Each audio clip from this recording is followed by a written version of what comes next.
Chapter 271. As Oliver was passing between two Obtaining cliffs, 10 the eggs environment rewards. was silent except for the Reincarnated occasional slow into a breathing of the novel girl as a he side was carrying. character. The By weight weight of of exhaustion exhaustion hung in the 1. air, yet his steps remained firm, unwavering. The sulfuric clouds reflected a strange light over the terrain, serving as a substitute for the sun. Their shadows were cast as they passed by.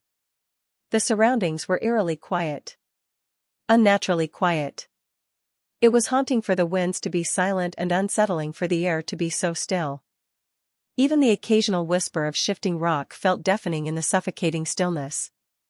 Oliver had not stopped running, even though he had covered a considerable distance from the starting point. He trusted nothing. Assumed nothing.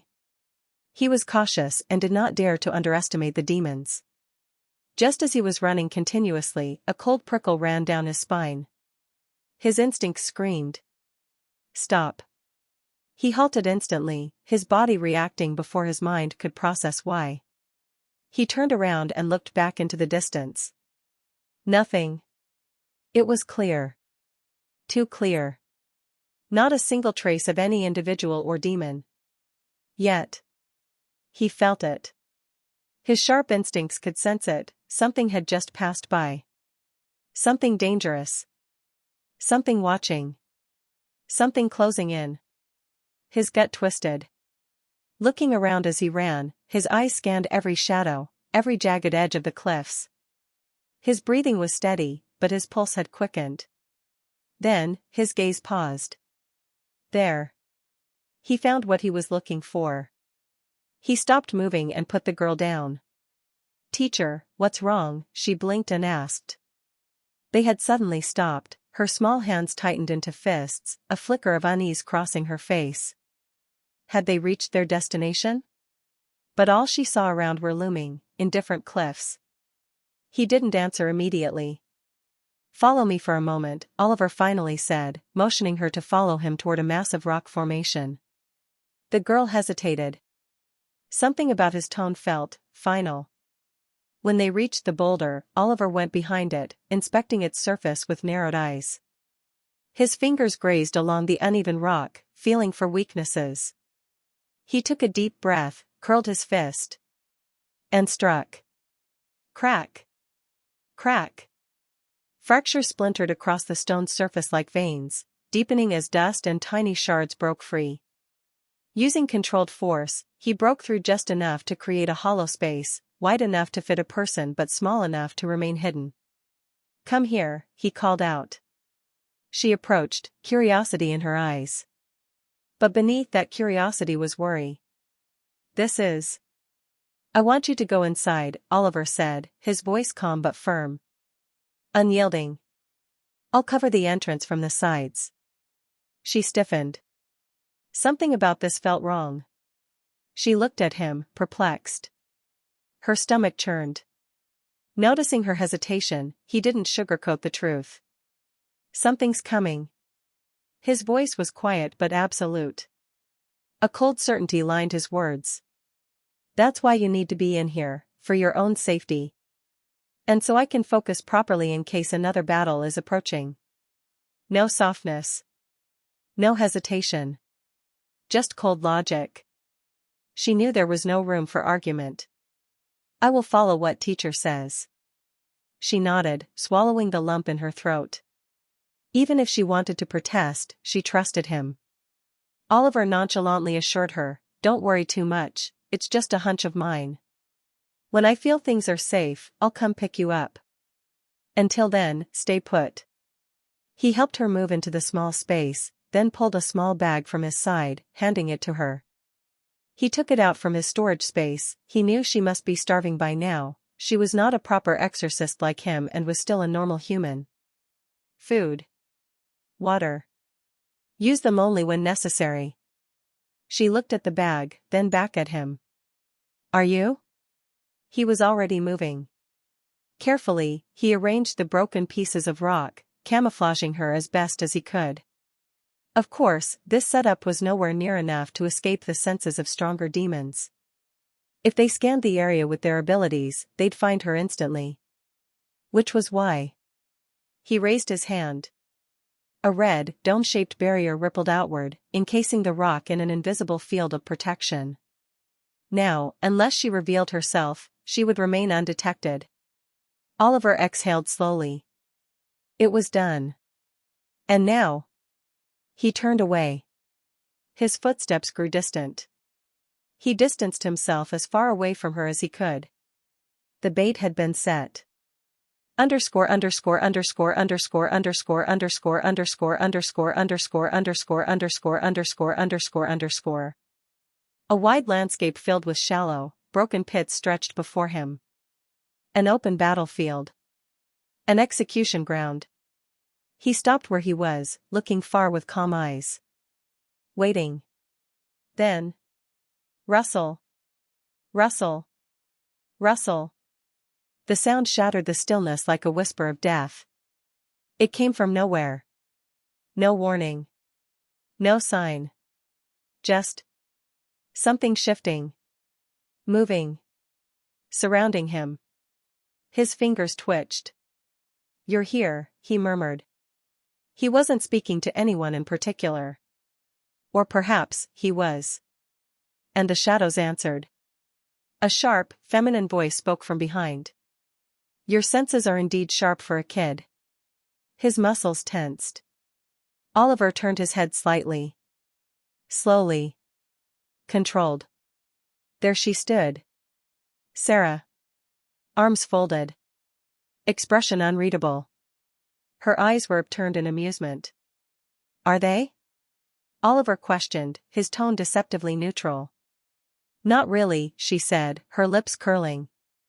"I left some trails. A veteran exorcist would have found them far earlier." Oliver raised a brow. "Wow." His voice was unimpressed. Yet beneath the surface, his mind was already piecing things together. She was lying. He had sensed something long before he noticed any physical disturbance. And the rustling. The rustling sound he heard just now. Sarah appearing as if she had materialized from thin air. Something wasn't adding up. "Surely, I am missing something here." His expression remained calm. His mind? Sharp. Calculating. Sarah tilted her head slightly. Eyes sharp. Curious. "So," she asked, her tone light. Too light. A predator feigning disinterest. "Where's that human girl?" Oliver didn't blink. "You don't need to know." His voice was colder than before. Sarah smirked. You sound a little cold just now." Her gaze flickered with amusement, but her posture remained unchanged. She was pushing. Testing. "Could it be that you weren't expecting me to catch up?" Her tone shifted. From serious to mocking. And Oliver felt something stir inside him, irritation. His fingers twitched at his sides.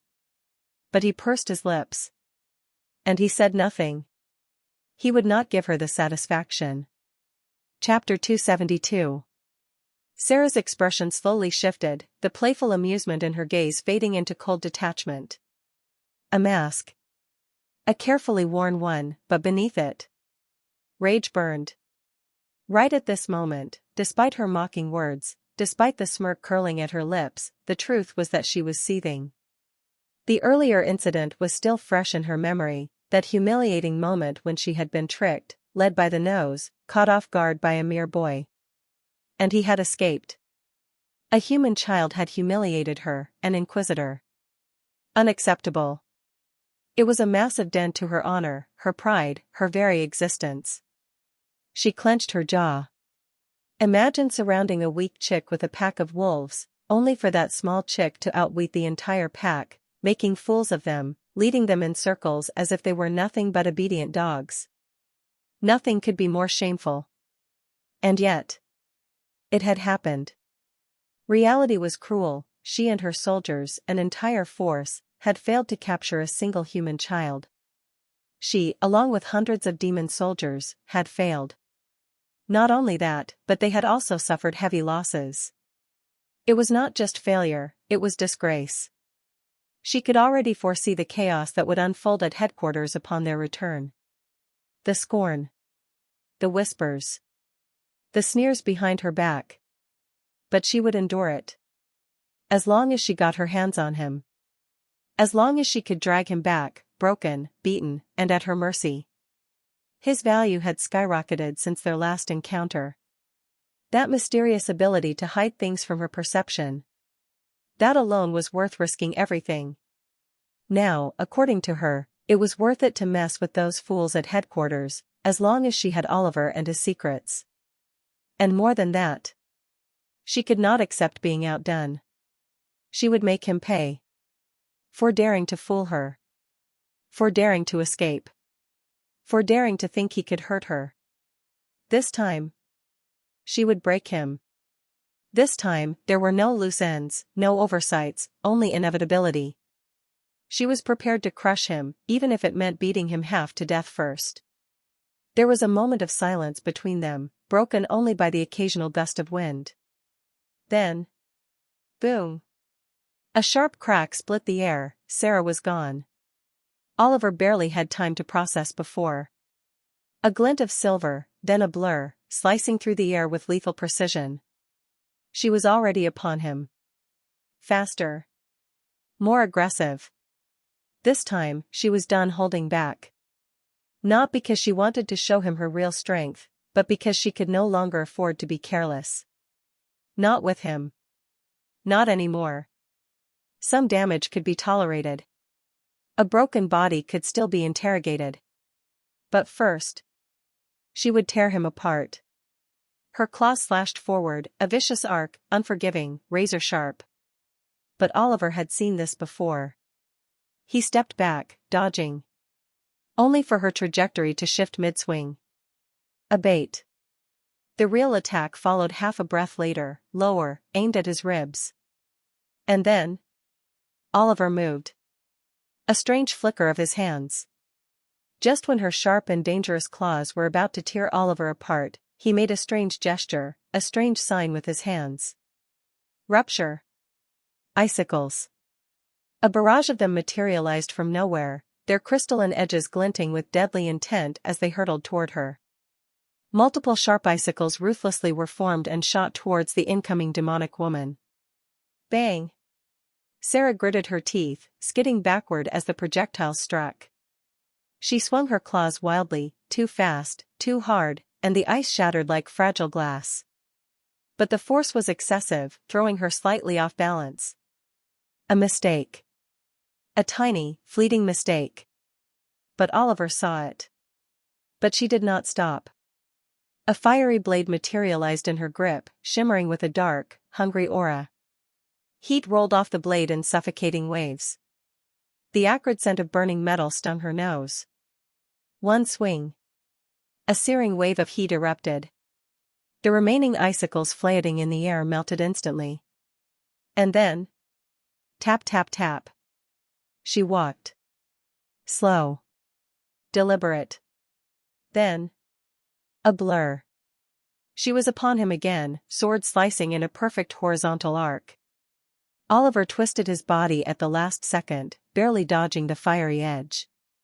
And in the same instant, a yellow talisman left his fingertips.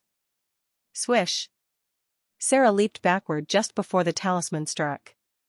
The moment it touched the ground. Boom. An explosion. A violent one. Debris scattered. Smoke billowed. But even through the haze, she saw him. She looked and saw Oliver forming a hand seal with his index and middle fingers joined together. A flurry of talismans appeared before him, he moved his fingers, and the papers in the air obeyed his will. He pointed at her using the hand seal, and the talismans moved at full speed towards Sarah, who, on her end, took 2 steps back and clapped her hands. Clap. The sound ripped through the battlefield. From the ground, vines exploded upward, snapping like whips, colliding with the flying talismans. Boom. The smoke had not yet cleared when Oliver heard her voice behind the smoke wall. Her voice cut through the air. Cursed chains of suffering. Oliver's stomach dropped. A flicker of shadow from within the smoke. Then, dark vines erupted, twisting like living creatures, lunging for him. He blinked. And vanished. 6 thoughtful steps of the spirits. His footwork left silver afterimages in his wake, shifting and flickering, too fast to follow. Sarah's eyes sharpened, tracking his every flicker of movement. The cursed chains, pulsing with dark aspera, coiled like hunting serpents, seeking to ensnare him. But instead of retreating, he advanced. His left hand raised slightly forward, calm, controlled. A glimmer of frost gathered at his fingertips. Frostbite bloom. It was one of the perks of the eternal winter physique that he had developed after continuous practice all this time. The ice did not form into simple shards. Instead, a flower bloomed. He sent it hurtling toward her. Sarah reacted, her claws lashing out. The frozen flower shattered on contact. But a burst of icy mist exploded outward. She inhaled. And paused. Slower.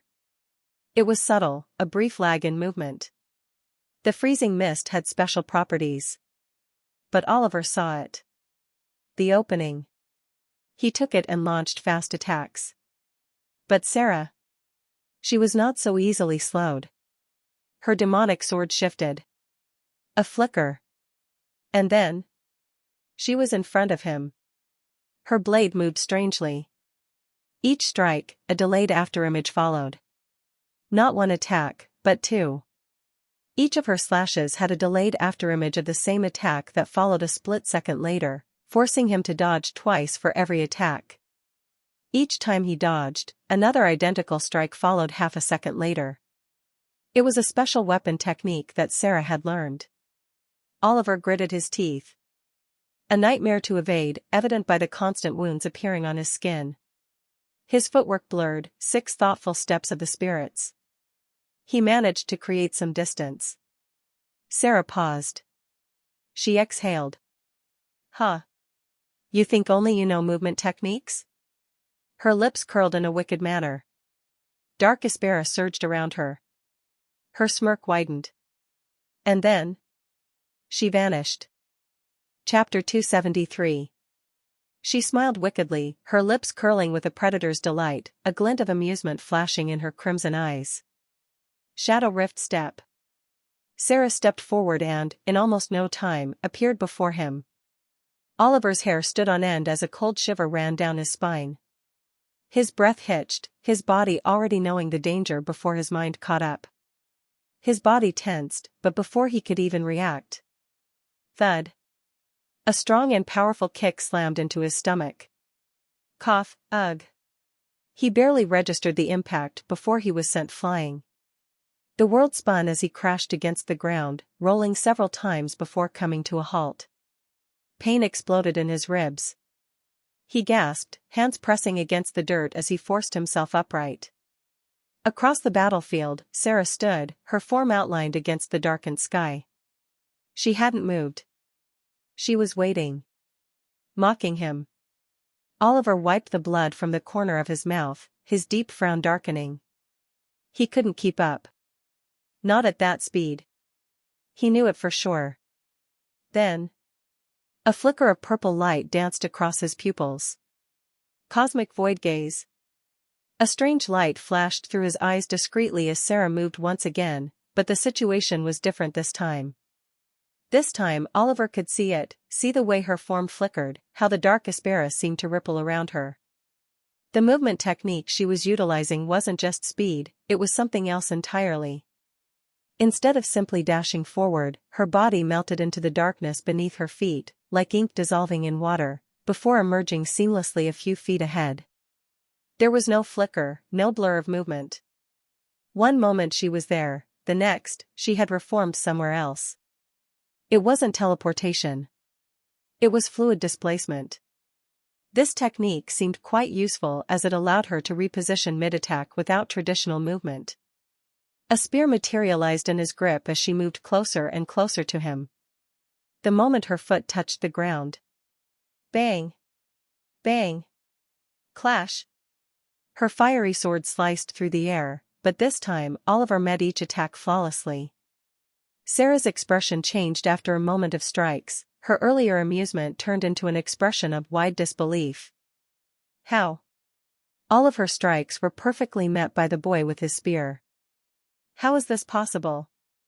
Just a moment ago, he could not follow her movements, and now he was able to perfectly match her moves.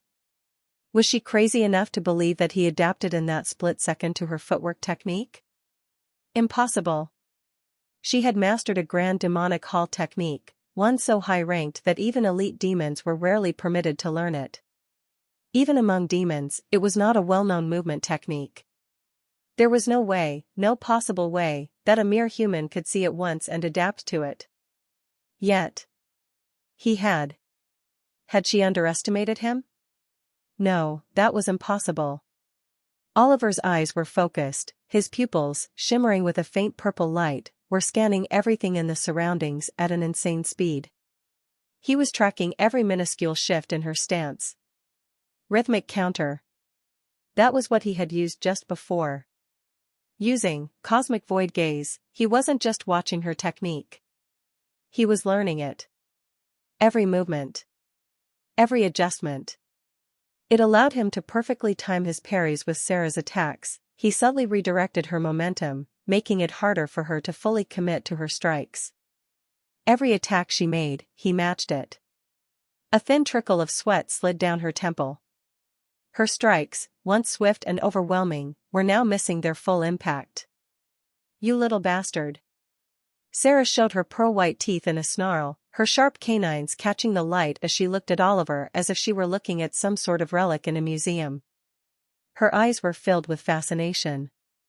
She wasn't just fighting a human. She was fighting an anomaly. Just what sort of abnormality had she met? She took a deep breath, and the red fiery sword disappeared from her hand. Instead, a cold dark blue curved sword appeared in her hand, replacing the red sword. A sudden drop in temperature made the air dense and heavy. Frost crackled at her feet. Unlike before, this wasn't searing heat. This was deathly frost. Sarah's stance changed. Legs together. Blade held perfectly vertical before her chest. A quiet exhale. Then. She moved. A single, fluid arc cut through the air, leaving behind a ghostly, shimmering crescent. It pulsed with dark energy, then, like a tear in space, it solidified, radiating waves of frozen death. Infernal moonslash. Boom. Boom. Boom. One after another, dark blue crescent waves surged forward at terrifying speed. Oliver's eyes widened.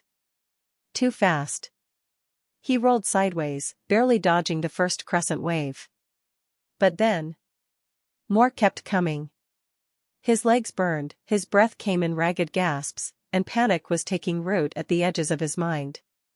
He dodged left, barely. A crescent wave shredded the ground where he had just stood. Another one came. Then another. His heart pounded. There was no end to them, no escape.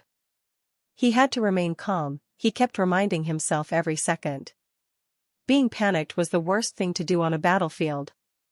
He tried to think of ways to handle this. They weren't singular attacks, they were multiplying. His gaze flickered towards Sarah. If I can just disrupt her stance, even for a second.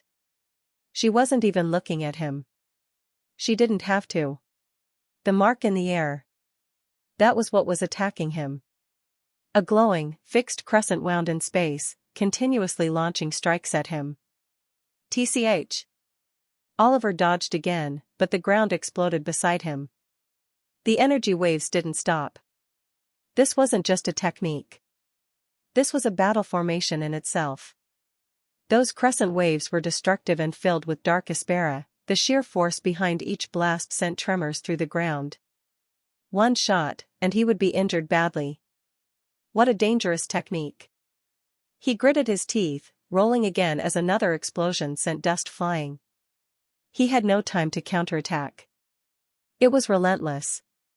Kneeling on one knee, he heaved deep breaths as he looked at the floating ominous mark. His hair was disheveled, and his face was messy. He felt a little envious at the same time and wanted to understand the basic principles of this technique, but alas, right now, just saving himself was becoming difficult, much less trying to learn it. But something was off. Sarah wasn't moving. She hadn't moved since activating the technique. His mind worked rapidly. If she was standing still, if she wasn't looking at him, then that meant this technique required a fixed stance. A fixed stance. That's it. Chapter 274. She had to remain in place to maintain control over the crescent mark. He had not seen her move for a while since she had started using the technique. She was at a standstill and not even looking at him, which made him believe that to use such a high-powered technique, she had to be positioned at a fixed point. Still. Unmoving. Almost statuesque. That meant a weakness. Oliver's gaze flickered. He lifted a single finger and fired an icicle straight at the mark. The crescent mark shifted. The energy attacks. They turned. The moment his icicle approached, the attacks abandoned him and redirected toward it instead. His theory was correct. A smirk played on his lips as he wiped the dust from his face, his gaze settling coldly on the hovering crescent mark. Then a chilling breeze swept across the battlefield. Behind him, hundreds of icicles materialized in midair, forming a jagged army of frost. The air itself seemed to hum with their presence. The scene was ominous. The scene became intimidating, to say the least. Oliver, on one knee, his disheveled hair rippling in the cold wind, his eyes glinting like sharpened steel, an executioner, standing before his own battlefield. Behind him, a frozen arsenal. Each icicle gleamed dangerously, reflecting the eerie glow of the crescent mark. Ahead, Sarah, who had her back to him, her hands holding the crescent blue sword in a fixed stance. Although she had her back to him, there was a stillness to her posture, a predator's patience. Her thumb holding the sword twitched slightly. She could feel it. She knew exactly what he was about to do. There was a momentary silence, the tension crackling like a storm about to break. The battlefield stood still. Then, go. At his command, the ice spears launched. Hundreds. Straight toward the crescent mark. The air shuddered. The moment before impact, Sarah's lips curved into a grin. The mark was still at that moment. And then the battlefield erupted. A low, vibrating hum filled the air. WHRR. The crescent mark shuddered, pulsed, then twisted in on itself, as if it had awakened. Then a violent, unnatural ripple tore through the air. A flurry of energy fluctuations exploded outward, vomiting out every ounce of stored power, lashing out in retaliation against the incoming icicles. Boom. Boom. Boom. An ear-deafening explosion erupted, as if someone had set off a bomb on the battlefield. Sarah's brows shook slightly as she kept channeling her dark aspera into it. Her aspera reserves were vast, far greater than Oliver's. The whole battlefield was covered with thick, brown, dusty smoke, so dense it was harder to even see what was ahead. But even then, the sound of explosions never stopped.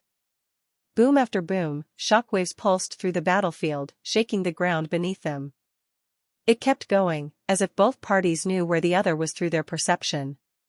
She stood firm, her hands tight around her blade, pouring dark aspera into the mark, feeding it, sustaining it. Her reserves far exceeded his. She knew it.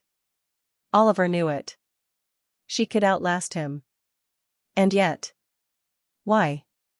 Why did she feel like she was losing control? The battlefield was swallowed in thick, suffocating smoke. Visibility was reduced to nothing. Yet even then, the explosions didn't stop. They continued, relentless, as if both fighters knew exactly where the other was. Sarah exhaled. She was calm. The icicles were dangerous. But as long as she focused, as long as she fed enough power into the mark, she could stop them. She could keep him trapped. But she inhaled sharply. There was something wrong. This boy. He should not have this much aspera. This much power. His energy reserves, they were unnatural. Was he even human? She could only feel it now. Before, when he was fighting against her subordinates, he had hidden himself behind deception, tricks, and feints. But now, he wasn't holding back. And she liked it. The more she pushed him, the more he had to reveal. Every second, she was learning. Every second, she was discovering his secrets. How much longer can you keep up, human? On the other side of the battlefield, Oliver's expression was unreadable. His gaze pierced through the thick smoke as if it weren't even there. Then, his head tilted. As if he had found something. A quiet exhale. His right arm rose.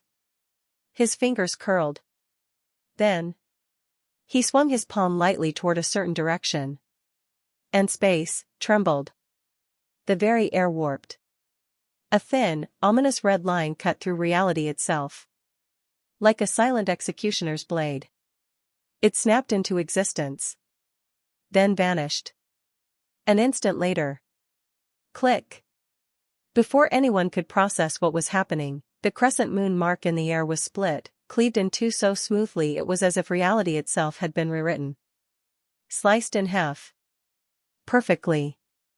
It took a moment before the crescent mark shattered into fragments, glowing particles dissolving like embers into the night. Sarah, who was controlling the mark, froze. Her expression shifted from one of puzzlement to one of utter disbelief. She did not realize what had happened just now. What? She had no words. Just 1 second ago, she was almost suppressing the icicles and was preparing to target the human again, but the next moment, she lost all connection to the mark. An unnatural silence followed, thick and suffocating. Loss of connection to the mark only meant one thing. It was destroyed. But how? And there was another thing wrong with the current situation. Her heart was beating so wildly, thudding against her ribcage like a warning drum. Her arms, her head, she was sweating. Her breath came in short, uneven intervals. Why? Why was her body reacting this way? Why did her arms feel weak? Why was she sweating? Her fingers twitched involuntarily. Her lungs burned. What had just happened?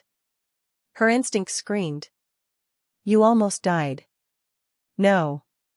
I know. She lowered the sword, her expression returning to an eerie calm. Chapter 275 Evelyn's Power. She wondered if the boy was still holding back against her. Was there still something he had not shown yet?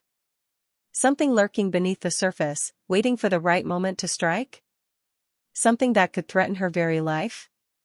But if it was really him who was associated with the earlier feeling, then, what was stopping him from using that on her? Or, was it truly him who did it? She did not know. But she would find out, even if it meant putting herself at risk. The curved sword dissolved into dark mist, fading from her grip as she turned, her sharp gaze locked onto the distant silhouette of the boy. She waited as the smoke quickly started to settle down, swirling in the air like ghosts reluctant to leave. She could tell the boy was still in the place where he originally was. He had not moved since, which made her feel uncertain of her own assumptions. Oliver saw her looking at him, his expression was unreadable, his gaze like cold steel. Maintaining a safe distance, he took another talisman out of his storage ring, but this time, it was not something simple. A spare rapier appeared in his hand once again. He carried some spare weapons with him all the time, a lesson carved into his bones from the last time he had been caught unarmed in the forest. Although the quality of this rapier was not high, it was not a problem for him. The talisman would be the one playing the major role here. It was a light-sealed talisman that he had asked Evelyn to make for him. This talisman, unlike the explosive ones, stored a portion of Evelyn's pure and holy light power. It was a fragment of Evelyn's holy power, one of the deadliest forces against demons. Upon its activation, it would seal away a portion of Sarah's demonic aspera for a short duration, slightly weakening her and giving him the perfect chance to make his escape and accomplish his other goal that he had just made a few minutes prior. He had been saving this talisman for the future, considering it took Evelyn a lot of her power to make it, but as long as it could help him accomplish his goal, then the price was irrelevant. He remembered how he gave her tens of different elemental designs for just this one talisman. Although she had offered it to him for free, he had refused to take without giving back. He had not wanted to be in debt for her generosity and thus gave her something in return. Anyways, he put the talisman smoothly against the surface of the rapier and adjusted it properly. The fine lines of runes shimmered faintly before settling into dormancy. Now, as long as he channeled his aspera, the talisman would activate, and he would have one golden moment to use it on Sarah. He traced the rapier's body with his fingers and exhaled slowly, steadying his focus. Then, he narrowed his eyes, locking onto the demoness before him. He saw her being silent and not asking any questions about the destruction of her mark. He felt curious if she knew that he was the one behind it. But no matter, she would never know how it happened. He made sure of it beforehand. Using abyss energy was something he was always extremely cautious and alert about. Seeing her in a dazed-like state, he didn't give her any time and drew out a talisman from his storage space, aiming in her direction. He made a motion towards her and started channeling aspera into it, which instantly alerted her, and she quickly prepared countermeasures. But Oliver this time was pretending to use it and wasn't actually using it. Given the dust was just settling down, Sarah could not clearly see him, but she had felt him use the aspera and was preparing to counter a direct attack. However, what happened next stunned her a little when she saw him retreating back. He was fleeing. Her reaction was instant. Her form blurred, the wind cracking as she surged forward. She had always been the aggressor since the start and had already landed multiple hits on him. She would not let this boy slip through her fingers. Seeing her closing in, Oliver shifted his stance deliberately, then, with an exaggerated motion, he made an overly obvious thrust with the rapier. Too obvious. Too direct. It was a mistake no skilled fighter would ever make. And she reacted. She moved to counter, to dodge, to strike, to intercept. But at the last second, Oliver's other arm flicked forward. The talisman was not on the rapier. It was in his hand. And it was already activated. Her pupils constricted. A feint. The talisman flared to life, blinding in its purity. The air crackled with divine power, and then Sarah felt it. A violent pull deep within her core, an invisible force wrapping around her aspera like chains. Her energy stuttered, then wavered, as though something sacred was suffocating it. Holy light. Her greatest weakness. She twisted, her body reacting on pure survival instinct, but it was too late. She dodged, exactly as he had expected. Oliver had orchestrated this moment from the start. She had no room to defend herself. The rapier found its mark. Sovereign strike of infinite freedom. The world seemed to hold its breath. Oliver, without hesitation, unleashed his ultimate rapier technique, his form fluid, his strike an unstoppable blur of motion. The light-sealing talisman flared, compounding the force of his attack. And then, bang! As soon as the sealing talisman fully took effect, Sarah felt it, a foreign, invasive force disrupting her very essence. Her entire balance tilted, an unnatural weight pressing against her power. She was momentarily vulnerable. Since Oliver lacked raw strength against her, his only option was precision. He adjusted mid-strike, his wrist flicking just slightly. And instead of aiming for obvious points, the head, the chest, the arms, he went for something more insidious. His rapier slipped past her defenses like a whisper in the wind, piercing through a weak point in her stance. A single strike. Straight to her ribs. A gap in her armor. A point she had not anticipated. Boom. Chapter 276. Sarah hurtled backward, her entire being shaken by the impact. It didn't feel like she had been struck by a single blade, it felt like a tidal wave had slammed into her, hundreds of unseen hands driving her backward.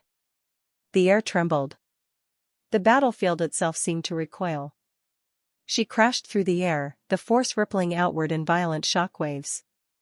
The ground cracked beneath her when she landed. For the first time, a sliver of doubt wormed its way into her mind. Had she underestimated him? Oliver didn't hesitate. His body blurred into motion, light and precise, his steps barely leaving imprints on the broken battlefield. He had forced Sarah back, if only for a moment. And that was enough. His aspera was nearly depleted, his body felt it, his mind felt it. He couldn't keep this up. Seizing the opportunity, he dashed backward, activating 6 thoughtful steps of the spirits, his movements so fluid that it seemed as if the wind itself carried him. The battlefield turned eerily silent for a second, as if acknowledging his brief victory, until Sarah's furious growl cut through the air. A low, guttural sound, brimming with frustration. Her voice, dark and commanding, cut through the air. "Come forth." Her hands weaved intricate demonic sigils in the air. The cymbals pulsed, each stroke carrying a deep, unnatural resonance. A fissure ripped open beneath her feet. From its depths, something ancient stirred. Hissus. A 13-meter monstrosity slithered forth. Its obsidian scales gleamed, lined with veins of pulsating venom, its 6 golden eyes brimming with malice. The sheer force of its arrival ruptured the ground, the impact sending jagged cracks splintering outward. Its massive coils crushed the battlefield beneath its weight, sinking into the shattered terrain. A toxic mist hissed forth, its ghostly tendrils curling and seeping into the air, carrying the sharp scent of decay. Its tail whipped toward Oliver with terrifying speed, a dark blur slicing through the chaotic backdrop. Fast. Too fast. Oliver barely saw it before. Crack. A sickening snap echoed as the tail slammed into his ribs. Pain, sharp, all-consuming pain, tore through him. Arg dash. Oliver couldn't help but scream, his voice raw, torn from his throat in agony. He coughed, violently, a thick gush of blood spilling past his lips, staining the ground below. Each breath became a jagged knife in his chest. The sheer power of the blow sent him airborne, his body twisting uncontrollably, limbs flailing as he tumbled like a broken marionette. And then, boom! He slammed onto the rocky ground, the jarring impact rattling his bones and igniting new waves of pain throughout his body. A low groan escaped his lips. His vision pulsed, fading in and out as blood pooled between his teeth. Oliver, possessing an exorcist's physique capable of withstanding forces that would obliterate ordinary people, now found himself pinned beneath the weight of his own agony. One could see the disparity in strength.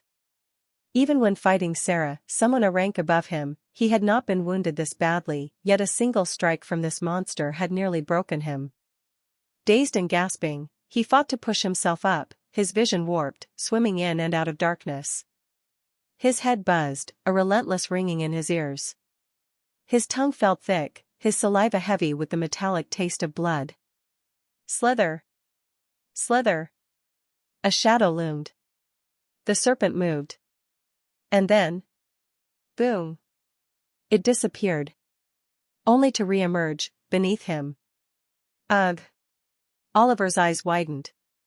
His muscles screamed in protest, but he rolled away at the last possible second. A dark, scaled body erupted from the earth, massive jaws snapping shut just inches from where he had been.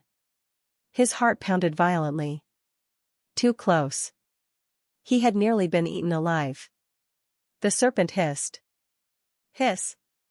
The serpent loomed, its shadow swallowing him whole. Its 6 golden eyes darted in different directions, scanning, watching, calculating. But Oliver could feel it. No matter which way he moved, he was already trapped. His heartbeat pounded, thunderous in his own ears. For the first time, a genuine, suffocating fear curled in his chest. He had never felt like this before. Never. The serpent's maw gaped open, rows upon rows of razor-sharp, elongated teeth glistening with venom. At the back of its throat, a colorless crystal pulsed faintly, oozing a viscous, toxic slime. Its breath reeked of decay. A chill crept up his spine. "How is it? How is it?" Sarah's voice. She stood behind the serpent, her expression unreadable. "No one has ever forced me to call it yet." She paused, her gaze flickering. "Except you." She traced the serpent's scales with a languid, contemplative touch. "My greatest summon. Few have lived after seeing it." Her words echoed, sinking deep into the cold air between them. Yet she didn't sound proud. She didn't even look satisfied. Beneath her calm facade, a storm brewed. She had summoned her most powerful beast. And yet she couldn't shake the weight pressing against her chest. Her mind whispered, over and over, "He actually forced my hand." Her breathing steadied, each inhale and exhale measured and deliberate. She caressed the creature's rugged armor, her movements unhurried, lost in thought. She had never experienced such intense, visceral emotions as she had in this short time. Her mind replayed each moment of their battle. The feints, the deceptions, the impossibly precise counters. A mere human had done this. She had fought both humans and demons alike, but never someone like him. And more than anything, she felt it. The rush. The exhilaration. Each moment, each second burned into her. The clever feints. The precise deception. The unpredictable techniques. Oliver was unlike any human she had ever fought.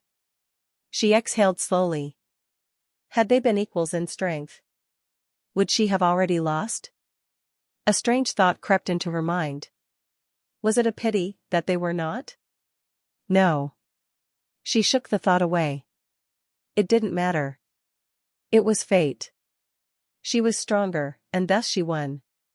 She had met him at this point in time, before he had the chance to surpass her. And now, it was over. Everything was coming to an end. It had to be. She had achieved what she wanted. She was now just one step away. From capturing him. From taking him back. From finally ending this battle. Chapter 277.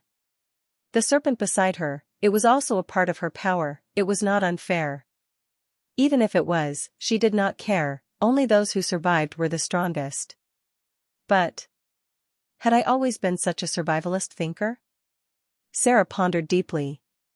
Perhaps not before meeting this human. She had never believed that survival alone dictated strength. No, strength was about absolute domination, crushing one's prey without hesitation or resistance.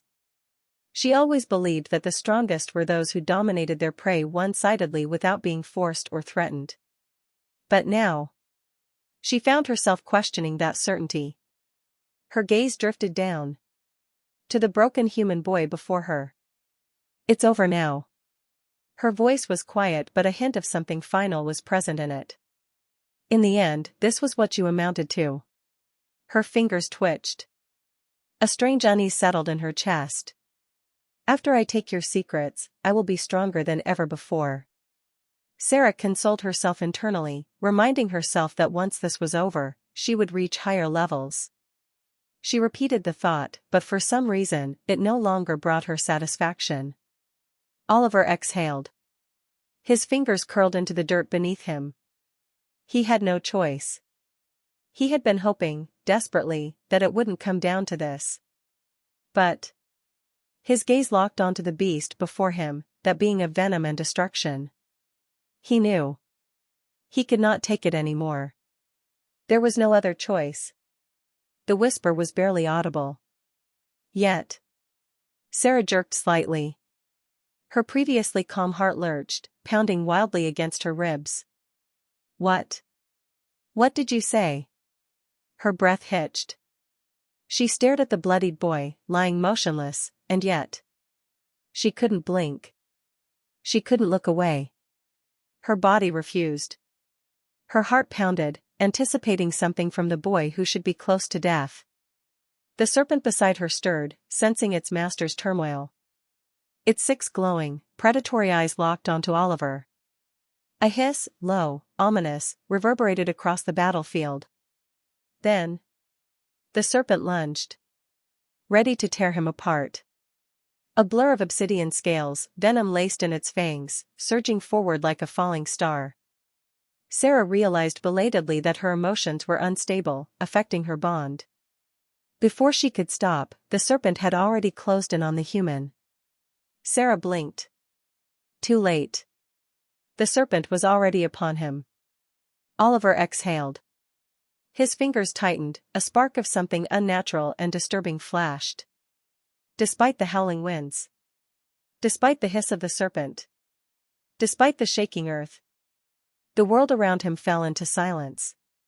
For Oliver, time itself had fallen away, leaving only one thing behind. A name. It lingered on his lips, as if it had always been there, waiting to be spoken. And in the void of his silence, it called to him. And he answered. Negligentus. Ryep. The very air around him fractured. Like a mirror shattering, reality split open, resisting the very existence of the weapon that emerged. From the rift. A blade. A pitch-black sword, pulsing with a ghostly white glow at its base. It was not a weapon. It was an anomaly. The moment Oliver's fingers wrapped around the hilt, the battlefield died. Click. Click. Click. The circuit of abyss reacted like a slumbering beast awakening, as if recognizing its lost child. Abyss energy flooded his veins, consuming everything within him. Organs. Bones. Veins. Rewritten. Reborn. His body, broken moments ago, knitted itself together in a grotesque parody of healing. Oliver's eyes dimmed, empty yet piercing. His weak aura vanished. Crack. He rose. Or rather, his body lifted itself, as if pulled by unseen strings. Slow was an illusion. Nothing had changed, the serpent was still surging forward, its fangs coated with venom potent enough to dissolve enchanted steel. Yet to Oliver, the world had slowed. He saw the serpent coming. Its open maw. The death it carried. And then, he swung. Silence. The sword neither sang nor roared. Instead, the air folded in on itself, collapsing like a dying star. A thin, invisible slash carved through space itself. And then, the serpent was split apart. No resistance. No sound. No blood splatter. Its body simply ceased to exist. From the point of contact, the venomous creature collapsed in on itself, as if its very being was being unmade, pulled apart by an unseen force. Boom. Boom. Boom. The battlefield erupted. The massive form of the serpent detonated in a blast of blackened energy, sending shockwaves rippling outward. The ground quaked. The sky itself seemed to shudder in response to the blade's unnatural existence. Sarah staggered backward. Her breath was ragged. Her clothes, torn. Her body, riddled with wounds. Her left arm trembled involuntarily, a streak of darkness seared into her shoulder. She hadn't even been hit directly. Just the aftermath of the swing had done this. She clutched her chest. Her heart was racing. Her vision warped. Her body, shivering. Not from pain. Not from exhaustion. But from fear. And her eyes, they refused, absolutely refused, to meet that thing in his hands. She had seen it. She wished she hadn't. Something deeply, profoundly wrong stood before her. The disturbance that had no right to exist. It was not a weapon. It was wrong. Her mind refused to process it. She could see it with the naked eye, her mind was dazed. She wondered whether she would go blind if she used her eyes to see the true aura of that thing like she did with people. Her heart compelled her to do it, even if it meant living a life of darkness forever, however, her brain disagreed and followed the body. Her body felt hollow, like a whisper of death trailing along her skin. The force of the attack had reached her too, her left arm trembled involuntarily, a streak of darkness seared along her shoulder, as if something far worse than pain had touched her. For the first time in decades, Sarah felt something she had long since forgotten. For the first time, she truly understood what it meant to be prey. Chapter 278. As the ashes of the serpent drifted around him, Oliver stood motionless, negligentus, still clutched tightly in his hand. His grip on the weapon was unyielding, knuckles white against the dark hilt. Then he smiled. A small, unnatural curve of his lips. It lacked warmth. It lacked joy. It lacked humanity.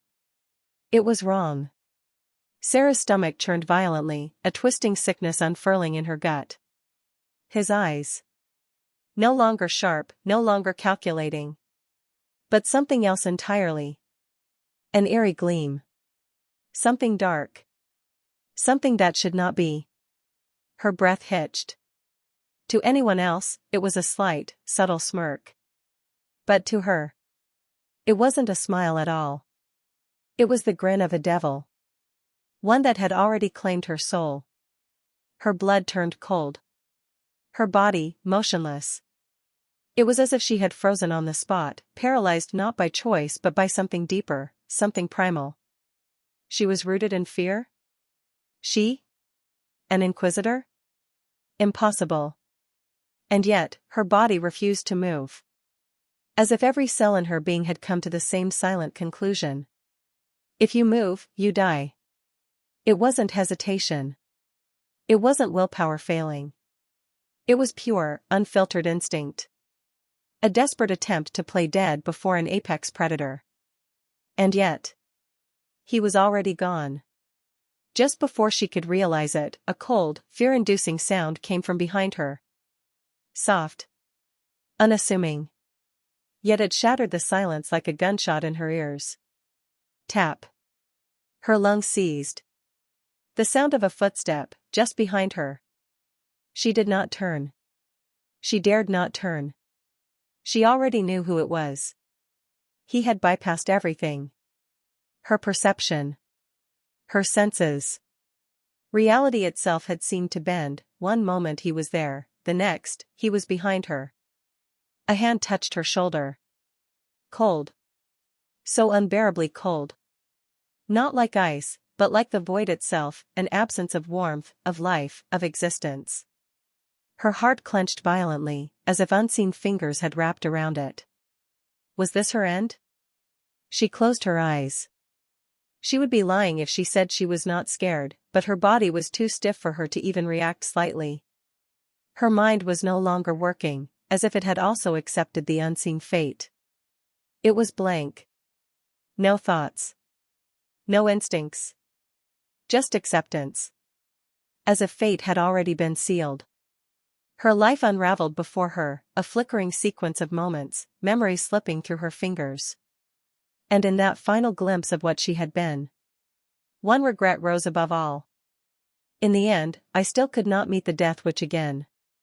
A bitter weight crushed her chest. She was unwilling. Unwilling to die. At least, not before she saw that woman one last time. But what could she do? Her fate no longer belonged to her. It rested in the hands of the very human she had once hunted as prey. Ah, how foolish I was. I was not ready. She slowly lowered her head, ready to meet the void. But something entirely unexpected happened.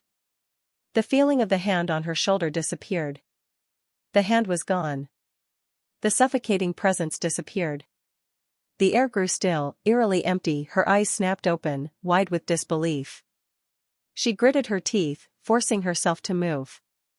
It took minutes, agonizing, endless minutes, but she finally gathered enough courage to twist her body.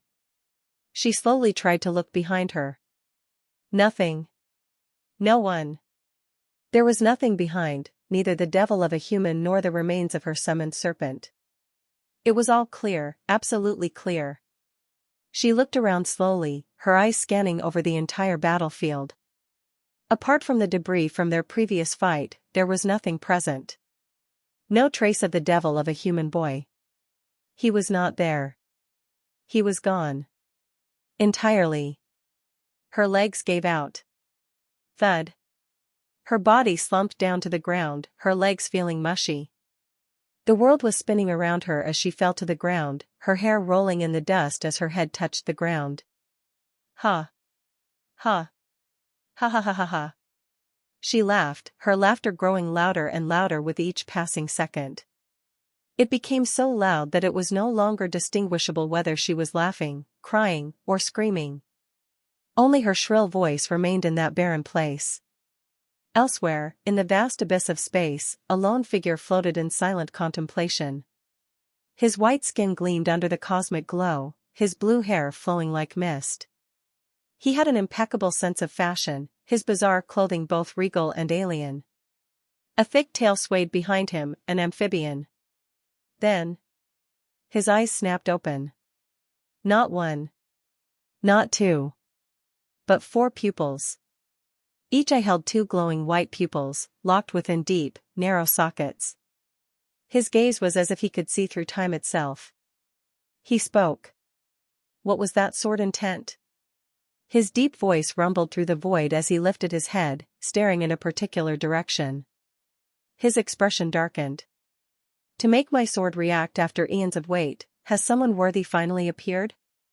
Excitement flickered across his face, but his voice remained low, contemplative. It is faint, but it's there. He raised a hand and pressed it against the air before him. The void trembled. His fingers traced invisible lines. The negative energy is excited? His 4 pupils glowed. Did they finally find their heir? He narrowed his gaze, looking toward a distant place unseen to all but him. Interesting. It seems the era of the cosmic war is finally approaching. The space around him shuddered from his emotional fluctuations. It took him a moment to calm down. Then, a small, almost imperceptible smirk. I can finally draw my sword again. He whispered, his voice barely above the hum of the universe. His gaze sharpened. I can't wait to meet you. Oh, heir of End. Then, his eyes closed. He returned to his meditation. Meanwhile, Oliver reappeared in a remote corner and instantly crashed into the ground. He was back to normal but was utterly drained of energy, so much so that he was not even able to lift a single finger at this moment. Even the weakest of demons could be disastrous to him in his current state. However, he had a deep look in his eyes and smiled. Chapter 279. He was calm, however, as he stared at the cloudy sky, marveling at the forces of nature. The wind howled in the distance, carrying the scent of damp earth and sulfur. The view that some may find ominous looked somewhat breathtaking to him. Those sulfur clouds reflecting the golden sun rays swirled in chaotic patterns, like brushstrokes on a celestial canvas.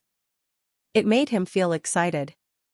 He had a content smile on his face, his lips curving ever so slightly, the glow of the sky reflecting in his dark eyes.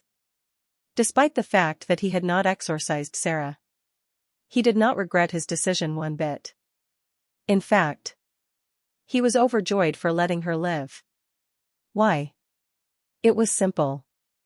It was part of his plan. Something he had planned long before. In his plan, Sarah's death was never a part. The other thing he had wanted to do this whole time while fighting Sarah was accomplished. What was the thing? He smirked as he looked at the black screen before him. The screen flickered slightly, humming with a faint, ethereal glow. Sarah Hegera is now the target. His grin widened as he read the golden letters intently. He had managed to bind himself to Sarah, shifting from the main protagonist Evelyn to her. Logically speaking, this was not ideal and even a wrong move. He had to put so much effort to bind to Evelyn, but now he suddenly shifted targets. It was an obvious waste of effort, right? No, Oliver thought differently. He had multiple reasons to be this way. After coming to the land of demons, he felt his perspective broaden, he noted the extreme diversity in the demonic races, way more than what could be seen among humans. He had seen creatures with obsidian scales that shimmered in darkness, demons with 6 eyes that glowed like embers, and beings that spoke in voices layered with echoes. Binding with demons could provide him unique advantages and insights that Evelyn could not provide. It was a strategic move. He had to adapt to the environment he was in, and to adapt in that environment, he had to mix in with the demons. These were the basic survival and growth traits that he had developed since he was born in this world. Not only that, but there were other important reasons as well. He was in the land of his mortal enemies, where he was facing imminent threats and dangers to his life every moment. And for some weird reason, he was not receiving any rewards from Evelyn. He observed this strange thing for some time. Any rewards or breakthroughs, there was nothing. It was almost as if Evelyn had completely stopped training, which was very weird given her diligence and ambitions. So, he was further motivated to bind to Sarah as it became a pragmatic choice to him since it offered him the potential resources. And, he also realized that relying solely on the main protagonist was not sufficient for overarching his goals and ambitions. Only by diversifying his powers and targets, which included binding with Sarah, could he position himself to gain a broader range of abilities and knowledge, which would only increase his chances of success in future situations. Plus, he wanted to see what would happen once a demoness like Sarah, one who was extremely talented, had a breakthrough. Could he learn demonic techniques despite being an exorcist? He had heard of some exorcists employing techniques derived from demons, so he had to give it a try no matter what. Sarah was the perfect target. Not only was she young, she was also a very promising candidate among other demons. From what he knew and heard, plus from what he had observed so far, Sarah was someone with one of the best talents out there among the other demons in the same generation. This could be proven by the fact that she was already an inquisitor at such a young age. Vasoth was likely triple or double her age, but still respected her like an elder because of her talent and power. This was enough for Oliver to know what benefits she could offer to him in the long run, or at least until he found another new target to bind to. As for Evelyn, there were naturally going to be many opportunities in the future as well once he returned to the human world. He could get in touch with her then and restore their connection respectively. For now, he wanted to test out whether it was possible to learn demonic techniques. Why was this a test and not a conviction? Simply because demonic techniques were framed and designed to work only with dark Aspera. Someone like him with regular pure Aspera would not be able to perform those demonic techniques. Would his abilities warp into something new? Something unknown? A bridge between two opposing forces? In fact, he was not even sure if the system would recognize her as an important character worth binding to, but surprisingly, she had some significance to the world and was thus recognized as a bindable target.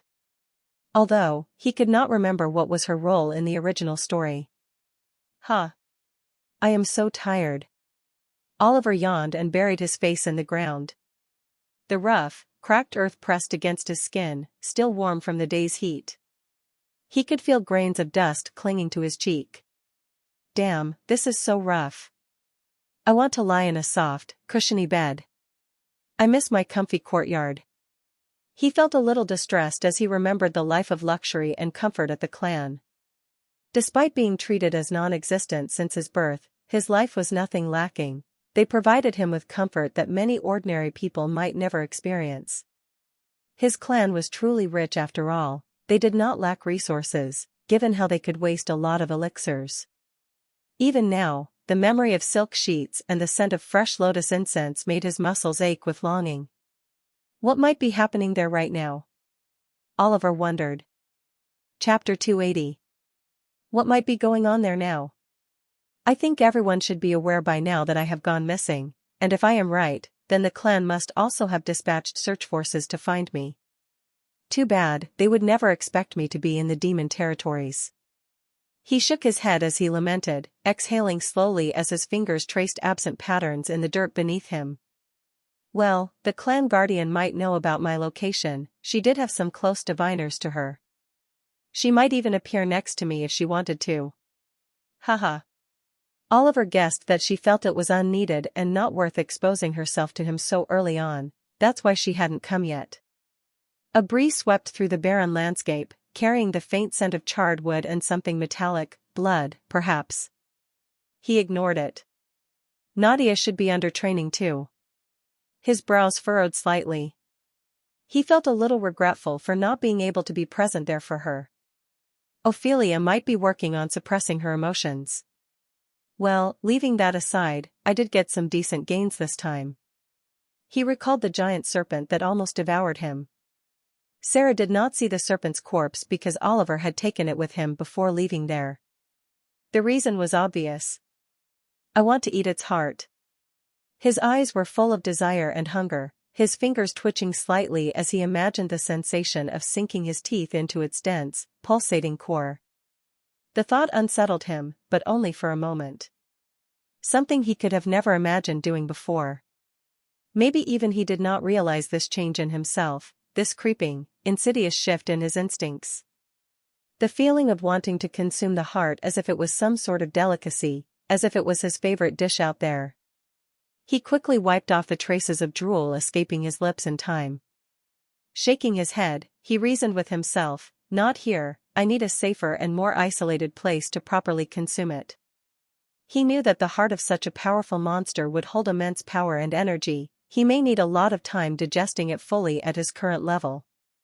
And from his experience, the hearts of demons had dense amounts of dark aspera. Although he was not sure how it worked, he somehow was able to digest them with time despite his body being full of pure aspera, the exact counter-opposite of dark aspera. Was his body adapting? Or was something else at play? He closed his eyes and rested for a bit while thinking of mundane things. Come to think of it, I have left her there too. He suddenly remembered his diligent student and how she must still be hiding, waiting for him to fetch her. He let out a small laugh as he recalled her determined expression at that time, as if she was ready to fight to the death with him. That look in her eyes, an ember of defiance flickering in the face of impossibility, reminded him of himself. He had so many things to do. Of course, he still had not forgotten his original motive for leaving the clan. It was not something as simple as freedom but instead something deeper and more complex. It was something that he had been planning for way too long, since the time he stepped foot in the clan's auction that day. He focused back on the present as he quickly started to gather aspera back. The density of dark aspera was much greater in this land, so naturally accumulating aspera was quite troublesome and took a lot of effort. It felt heavier here, sluggish, as if the very air resisted his will. Yet, he did not give up and slowly but steadily gathered aspera. Underscore underscore underscore underscore underscore underscore underscore underscore underscore underscore underscore underscore underscore. Captain! Vasoth exclaimed in horror as he rushed towards the woman in the distance with high speed and reached up to her. He saw her body riddled with wounds, and her expression was tranquil. But he, who knew her for a long time, saw through the facade. He could tell from her eyes, she was erratic at this moment, her mind was erratic and filled with madness. The way her fingers clenched and unclenched, the way her breathing hitched just slightly, subtle cracks in the mask of composure. He felt cold as he looked around. No sign of the summoned serpent. No sign of the escaped humans. Only her, with a body marked by injuries. His legs trembled as he understood that the worst had happened. The captain was not only unable to capture the humans who had escaped but was also injured by the latter in the process. A pit formed in his stomach. That shouldn't have been possible. He just could not comprehend. He could not imagine just what sort of human was the boy to be able to injure their captain like this. If he had just escaped tricking her, it would have been somewhat explainable, but to see their captain in such a state made his face stoic. A cruel realization clawed at the edges of his thoughts. Didn't that mean that the human was just playing around with them earlier when they were confidently surrounding him from all ends? Didn't that mean he could have killed his way through or escaped at any moment since the beginning had he wanted to do so? Were they so insignificant to the human that he had the time to play with them like this? No, he refused to believe so. He painfully looked at Sarah. Despite him not believing it, the truth and reality were laid bare before him, and he could not reject it either. Captain, this He had a lot he wanted to ask and confirm. He wanted to know what exactly had happened there, what tricks had the human used to make her like this, or if it was seriously the human alone that did this and not his allies who ambushed her in the midst of the battle. Yes, if it was the last possibility, then it made sense. Chapter 281. Vesotha's eyes darted to Sarah, searching her battered form for any hint that his theory held truth. He pictured it, Sarah, blade flashing as she pursued the human boy, only to stumble into a swarm of his allies, too many to fend off. A faint smile flickered across his lips at the thought, clinging to the chance she'd escaped a trap. And this made sense too, since Vesotha's memory flashed to the moment he'd sized up the human boy, cornered, trembling, his aura barely a whisper compared to Sarah's roaring presence. No way could that weakling have left her this broken. Not to mention human livestock, even among demons, few could match her. Vesoth had seen her cleave through foes twice her size, her strength a legend whispered even in the dark halls of their kind. But the longer he studied her, bruised, slouched, her usual fire dimmed, doubt gnawed at him, a cold ache spreading through his chest. It must be that the human had secret allies and led her to a trap intentionally. His fists tightened, nails biting into his palms as the idea took root, a cunning ambush, the human's desperate bait. Captain. We should quickly regroup and chase. Vesotha's voice surged with urgency, his boots shifting as if ready to charge back into the fray. Vesoth was certain of it. He quickly suggested regrouping their strongest soldiers and returning to finish off the wounded humans. If they hadn't gone too far after their fight, they must be injured too by the captain, so it would be easy to capture or kill them. He stepped closer, words tumbling out. If they're wounded from fighting you, we can crush them now. But just as his fervor peaked, Sarah cut him off. Her lips twisted into a grin that chilled his blood, a wild, unhinged laugh spilling from her throat. No use. He's gone, or I wouldn't be here. Vesoth froze, his pupils shrinking to pinpricks. A thick lump clogged his throat, choking any reply. He's gone? Or she wouldn't be here? What did she mean by that? His breath hitched as her words echoed in his skull, each syllable a hammer striking doubt deeper. He didn't dare voice the fear clawing at him, but realization sank in like ice, that human boy, the only one, had spared her. This meant no allies, no grand ambush, just her and him. Vesotha's mind spun, picturing Sarah's strikes faltering, the human's unexpected resilience pushing her back step by agonizing step. The weakling had bested her. Utterly impossible. His jaw clenched as he wrestled with the absurdity, the human let her walk away? How come? Vesotha's pulse quickened, his thoughts a frantic tangle. Demons didn't spare their prey. Why hadn't he finished her? What was his game? He raked a hand through his hair, desperate to unravel the human's plan. Why didn't he exorcise her? What was his motive? What exactly was he planning to let her live now? Vesotha's mind raced, he was scared. Every action of the human felt like a part of a deeper and more deliberate plan. His heart thudded louder, sweat beading on his brow. Something more sinister than simply taking the life of their captain. Something darker than just killing her. What was he after? Vesotha's stomach twisted at the thought. If the human had struck her down, their battalion, hell, the entire demon race, would have reeled from the loss. He'd had her at his mercy, a prodigy of their kind, and let her go. Why? His hands trembled as he groped for an answer. Why let such a valuable enemy walk free? No. Vesotha's head jerked side to side, as if he could shake off his own stupidity. He gritted his teeth, cursing his own blindness. The true fool wasn't the human, it was him, always misjudging, always left reeling. He had no right to call that boy and his plans foolish. The only one who was foolish here was him, who kept undermining or underestimating the human at every single point and then getting defeated every time. He was being manipulated to think that way by the human. It was exactly what the human wanted him to think. To think that he was weak. But in fact, he was a wolf in sheep's clothing. The human wasn't prey. He was a hunter, cloaked in frailty, stalking them all. Vasoth could not help but be even more fearful. He could not think of anything to justify this action of that human.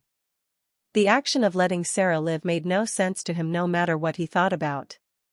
Was the human spent, too broken to finish her? No. He slammed the thought down, jaw tight. Vasoth did not believe in such a case this time. Every time he made such an assumption involving the human being weak or struggling, it was always wrong or opposite to what he assumed, so this time, he did not dare to think that way or assume this particular case at all. Every time he assumed the human faltered, he was wrong, dead wrong. His fingers twitched as he forced himself to think differently. This time, the kid was too sharp, too sly, weaving a lie they'd all swallow. But that's why Vasoth saw it now, the truth was the opposite. Now, how could Vasoth know that Oliver never meant to seem this cunning? He'd been cornered, desperate, beating Sarah only by pushing himself to the brink. He was really helpless against those demons before, and winning against Sarah was only possible through extreme measures. Not to mention, he'd collapsed after, strength bled dry. Plus, no one could possibly guess that the reason why Oliver had allowed Sarah to leave was because he wanted her as his next binding target, not for any other ulterior motives or dark plans as Vasoth thought Oliver had. "Captain, then what should we do?" Vasoth's voice wavered, cracking under the weight of their failure. In the end, he could only ask Sarah. They had to report back to the headquarters as well. They were already way past their schedule and had to report back to both the city lord and the headquarters about their original missions and this long delay. He rubbed his temple, a dull ache blooming as he pictured the fallout, late reports, the city lord's rage, their rivals' sneers echoing through headquarters. Chapter 282. The consequences crashed down on Vasoth like a collapsing fortress. The ridicule would be merciless. Their rivals would savor this failure, dragging their names through the mud at every opportunity. He remembered their last failure, the sharp sneers, the hushed whispers slithering through the corridors, the cold disapproval in their superiors' eyes. Captain Jorik's words still echoed in his mind, another failure. "Perhaps you are not fit for this role." At that time, Sarah was not with them, so the matter was forgotten quickly. Yet, it was very troublesome. Not to mention the city lord, his city faced a massacre, and the culprit managed to escape, and even they, the inquisitors, were not able to catch them despite acting so confident earlier. Their image would be shattered too. No, the image of Sarah, their captain, would suffer the most as she was the one who had assured the city lord to bring back the culprit with them. Vasoth glanced at Sarah, noting the slight slump in her usually confident posture. He knew how much she prided herself on her reputation, how tirelessly she had worked to become captain. This failure would be a blow, and he could almost see the doubt creeping into the eyes of their subordinates. The laughter was already there, lurking in the shadows of his mind. He could hear the jeers echoing through the headquarters, the smug smirks curling on their rivals' lips. They wouldn't just mock them. They would feast on their humiliation. Not only was she defeated and looked miserable, the culprit had caused casualties among their battalion forces too. Nothing could be more shameful. Vasoth wondered if they would get penalized severely after reporting this back to headquarters. Demotion is certain. Resources slashed. Troops reassigned. Perhaps even worse. He knew they were all in for a punishment upon return. After all, they had tarnished the name of inquisitors as its representing members. The city lord would not remain quiet either and would likely demand the headquarters to increase their penalties too for his losses. Should we have called for backup? The thought was bitter. But no inquisitor would have agreed. Their pride wouldn't allow it. It was just one human. A kid. And yet, they had still lost. What a cruel joke. What a predicament. Vasoth sighed ruefully as he looked at Sarah with hopeful eyes. Only she could decide what to do next. He would follow what she ordered. Regroup and return to the city. Report everything to the city lord. Then, we leave for headquarters, she instructed, her voice even, too even. A deceptive stillness, like the silence before a storm. Too calm. The kind of calm that felt like a cliff's edge, fragile and ready to crumble. Yes, Captain. Vasoth bowed and left finally, leaving Sarah alone. Tap tap tap. She walked to the edge of a shallow cliff, the dirt crumbling slightly beneath her boots, stones tumbling down into the darkness below. She stood motionless at the cliff's edge, staring at the vast emptiness below. Minutes stretched, swallowed by silence. Then a laugh, soft at first. Then louder. It spilled from her lips, raw and unrestrained, shattering the quiet like a blade through glass. In fact, she did not look worried at all. Her shoulders trembled slightly with the laughter, soft at first, then louder, until it cracked against the air like brittle glass. But rather, after overcoming the previous shock and dazedness, she felt more alive than ever. Her heart raced, not with fear, but with a thrill she hadn't felt in decades. Her skin tingled, and a smile tugged at her lips despite the circumstances. It was as if a dormant part of her had awakened, invigorated by the challenge. "How long has it been?" Sarah murmured, her voice almost wistful. "Decades, perhaps." Her fingers traced the memory like an old wound. "Not since the Death Witch. Not since I last felt fear, not like this." She could still remember that encounter vividly, the cold sweat on her brow, the trembling of her hands, not from fear, but from the sheer excitement of facing a worthy opponent. An opponent whom she could not even touch at that time. Her laughter spilled out in uneven bursts, raw and unrestrained. Tears pricked her eyes, whether from amusement or something deeper, she didn't know. Slowly, she wiped them away, but the grin remained. Her fingertips pressed against her cheeks a little harder than necessary, as if testing whether she was awake or dreaming. "Life is so exciting, without them, I could never enjoy things as much as I am right now. The humans are really something." Her aura surged, thick as a living shadow, warping the air around her. Pebbles trembled, drawn into the energy before scattering like frightened insects. Fine cracks splintered across the cliff's edge, mirroring the frenzy in her chest. It was not an aura that was fueled by her thirst for revenge or hatred but rather her excitement, an obsession in her eyes that could not be hidden any longer. She slowly placed her hand over her chest, her heart was pounding loudly against her ribs. "You can feel it, right?" she asked her heart as it pounded even louder, a wild drumbeat echoing in her ears. "This excitement, this energy, this fear, all of this is making me crazy. This crazed motivation I am experiencing right now, no one can feel it," she whispered. Her blood roared in her veins, a violent symphony of anticipation and dread. This was the melody she had craved, the rhythm that made her truly alive. "No one has made me feel this way since that day, not the so-called prodigies, not even the elders. I've been searching, endlessly searching." Her fingers twitched, curling into fists. The hunger in her eyes deepened. Her dark Aspera pulsed, unstoppable, ravenous. She started laughing hysterically, looking above at the sky. The sky stared back, dark and unmoved, yet her laughter filled the void as if daring the heavens to respond. It took her a whole while to calm herself down, the excitement was like a raging bubble, threatening to burst out. "What doesn't kill me will make me stronger," she spoke to herself in a firm voice. It was the first serious note to her voice after returning. Chapter 283. "What doesn't kill me will make me stronger," she spoke to herself in a firm voice. It was the first serious note to her voice after returning. Her gaze sharpened, a glint flickering in her eyes as she straightened her posture, shoulders rolling back with newfound purpose.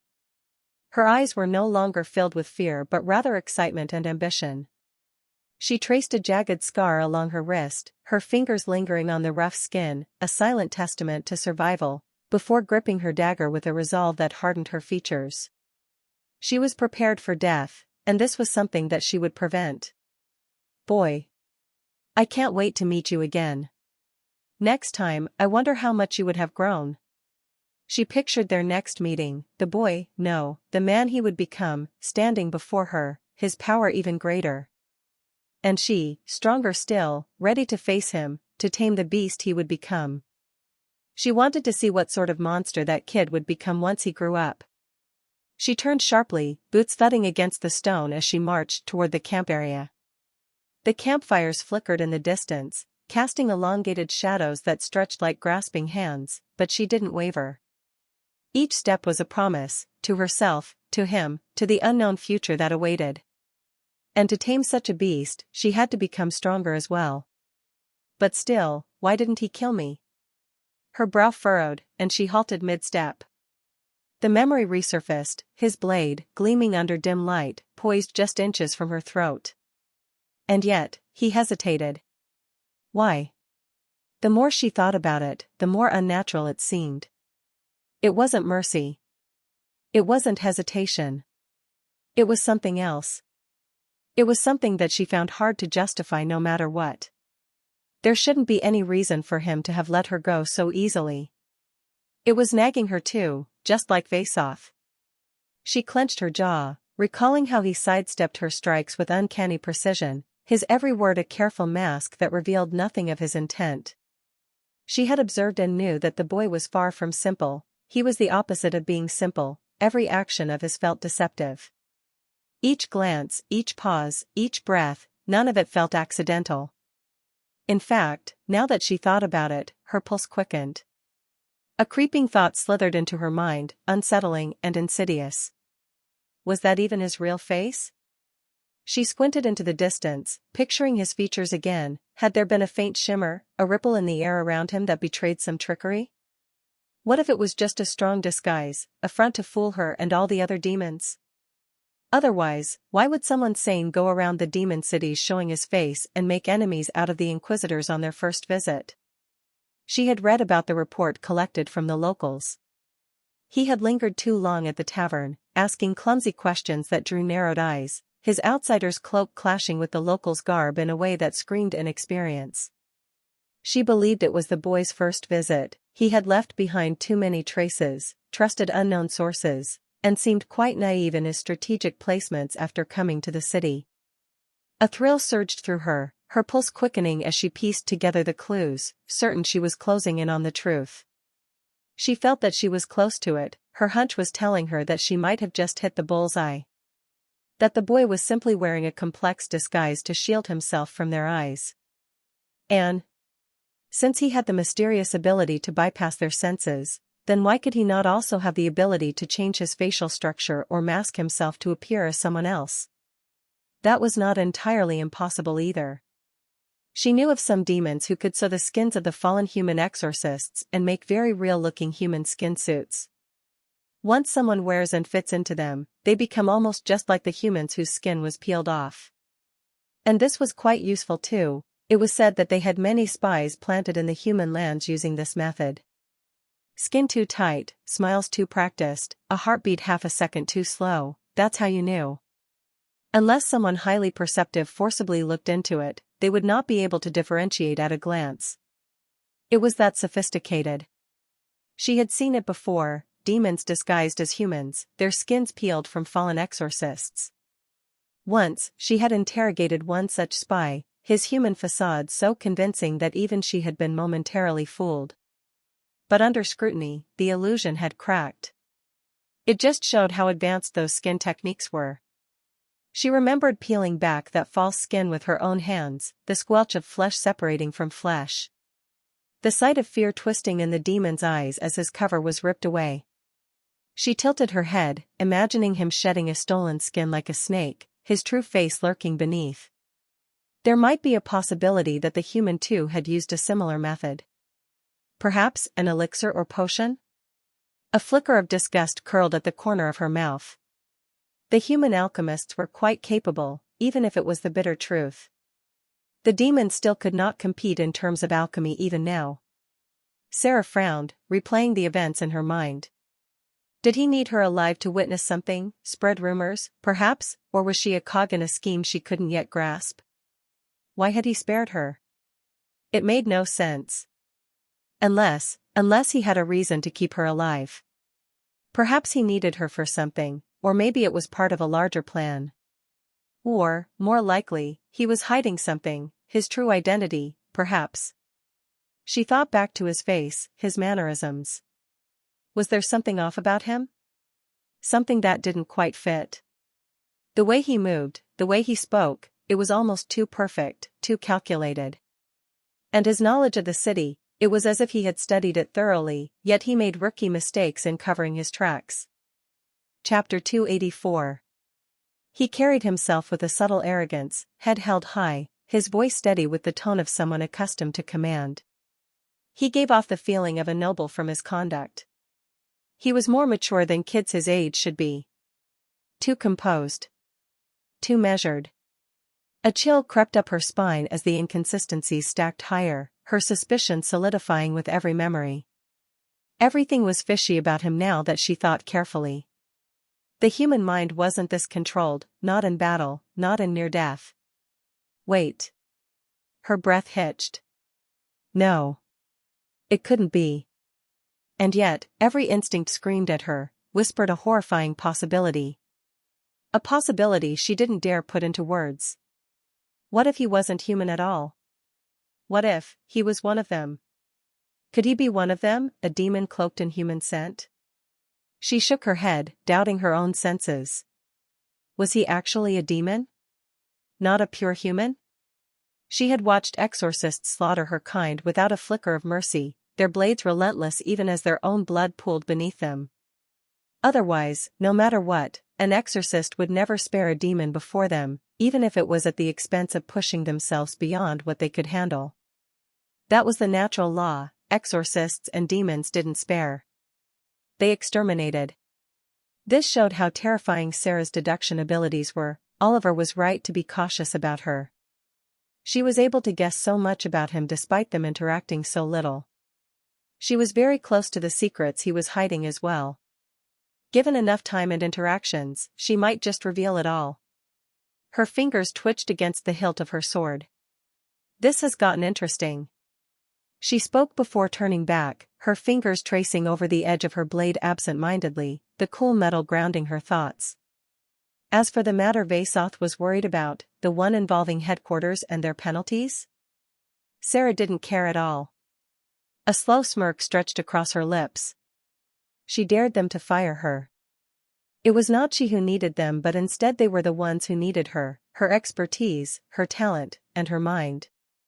She was someone with high talent, and few could match her efficiency at the headquarters. And she believed that they were not so foolish as to let go of a talent like hers. In fact, chances were that as long as she made some connections, they would instead help her suppress the matter with the city lord and even completely shut him off rather than make her leave. This was her status, her true influence. And influence, after all, outweighed rules. And this was the power of inquisitors. Normal city lords were not worthy to make excessive demands of her. So, even if they went back and reported what had happened and they had not managed to bring back the human who had killed his people, the city lord could only accept it. What other choice did he have? He could not rebel, after all, or he would be losing not only his position but also possibly his head. That was the simple truth of power. But of course, this did not mean that she felt great about it. In reality, she also felt irritated about this matter of massacre and her promise not being fulfilled in the end. She clenched her fists, suppressing the quiet sting of failure. A spark of annoyance flickered in her gaze, but she snuffed it out quickly. There was no use dwelling on failure, it only gave failure more power. But since the outcome was clear, they could only move on now and prepare to grow back stronger. And as demons, they didn't have the same sense of kinship that humans had for each other. What they valued more was the master-subordinate relationship. If 100 demons died today, then more could be produced. The cycle of strength continued.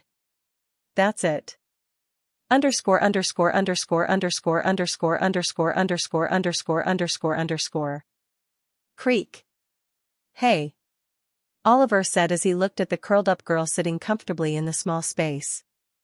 The dim light of the sky cast soft shadows on her tiny frame, her form almost blending into the darkness. He noticed the bag of supplies tied around her waist was now thin, signifying she was indeed hungry at that time and had eaten properly. She stirred slightly and saw Oliver looking down at her with amusement in his eyes.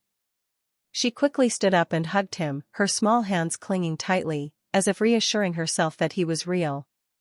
Teacher? Oliver stiffened for a brief moment, and used to the warmth of physical contact.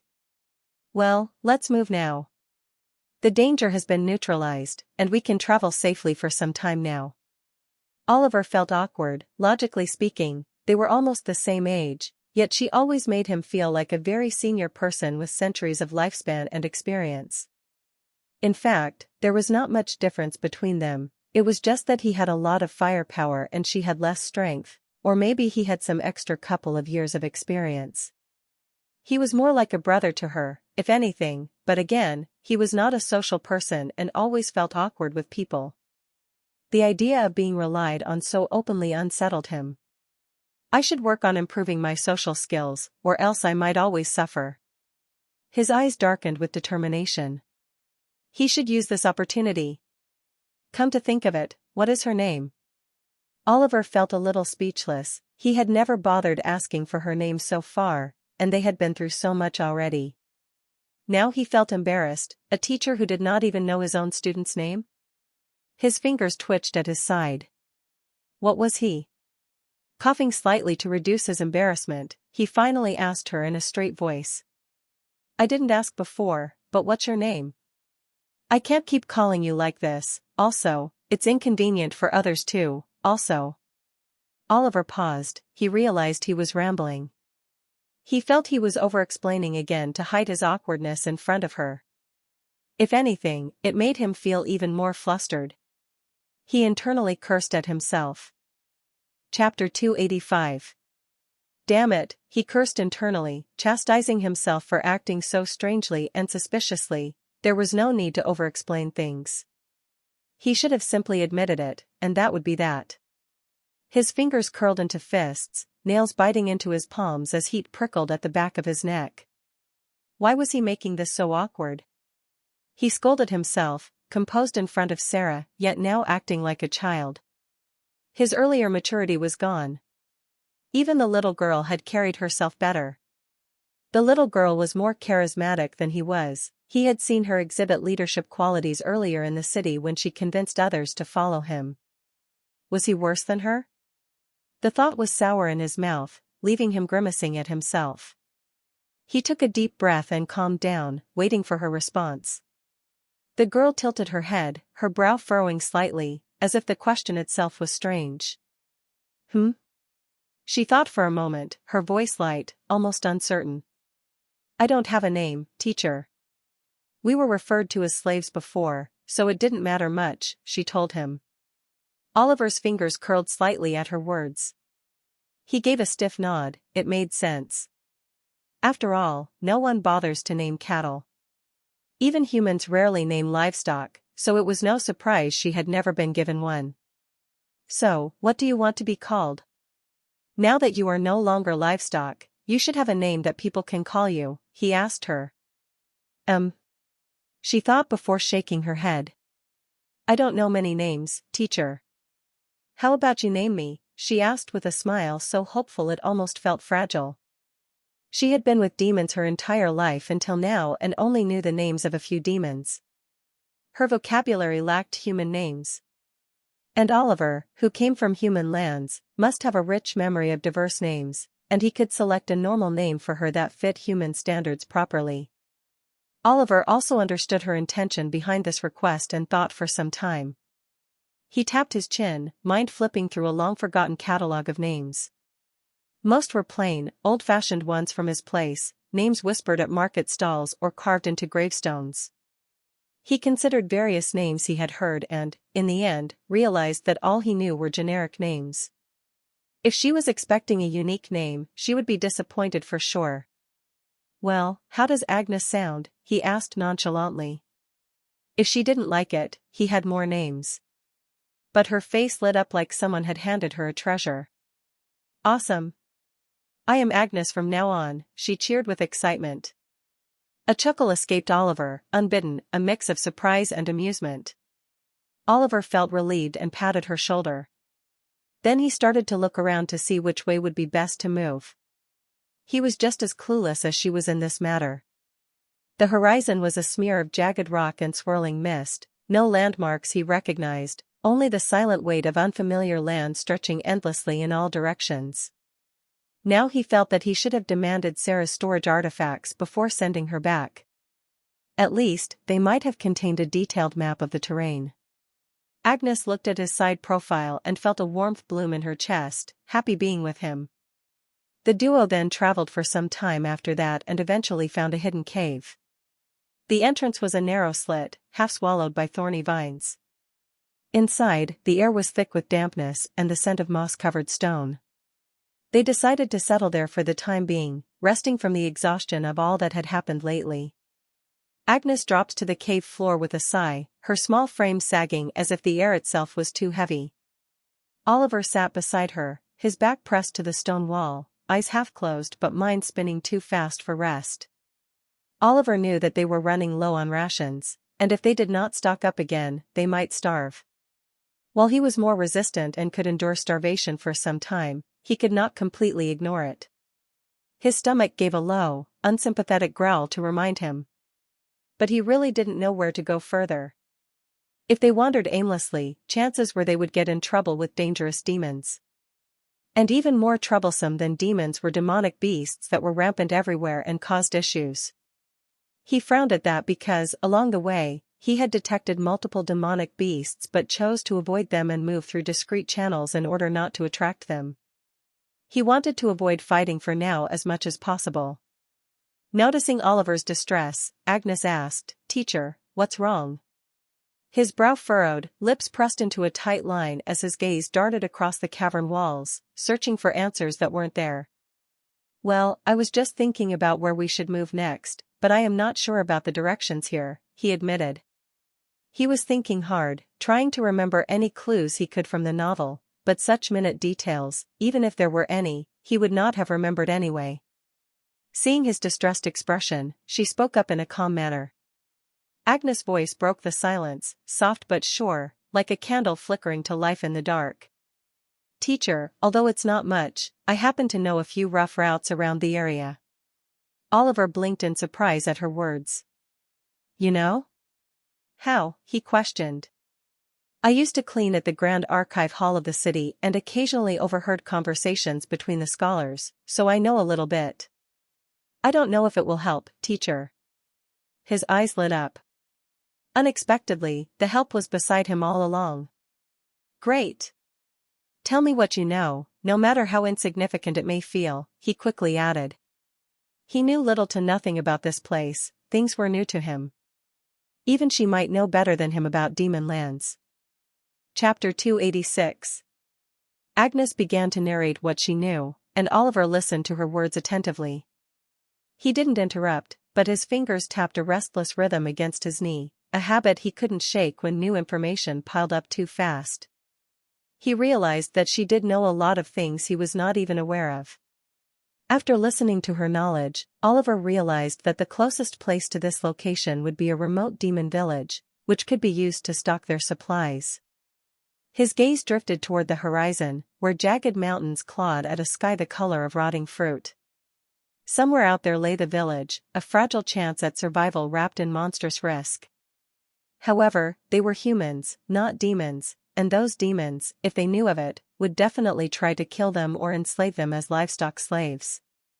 Therefore, they needed to disguise themselves to blend into the demonic crowd properly, otherwise, they could not continue.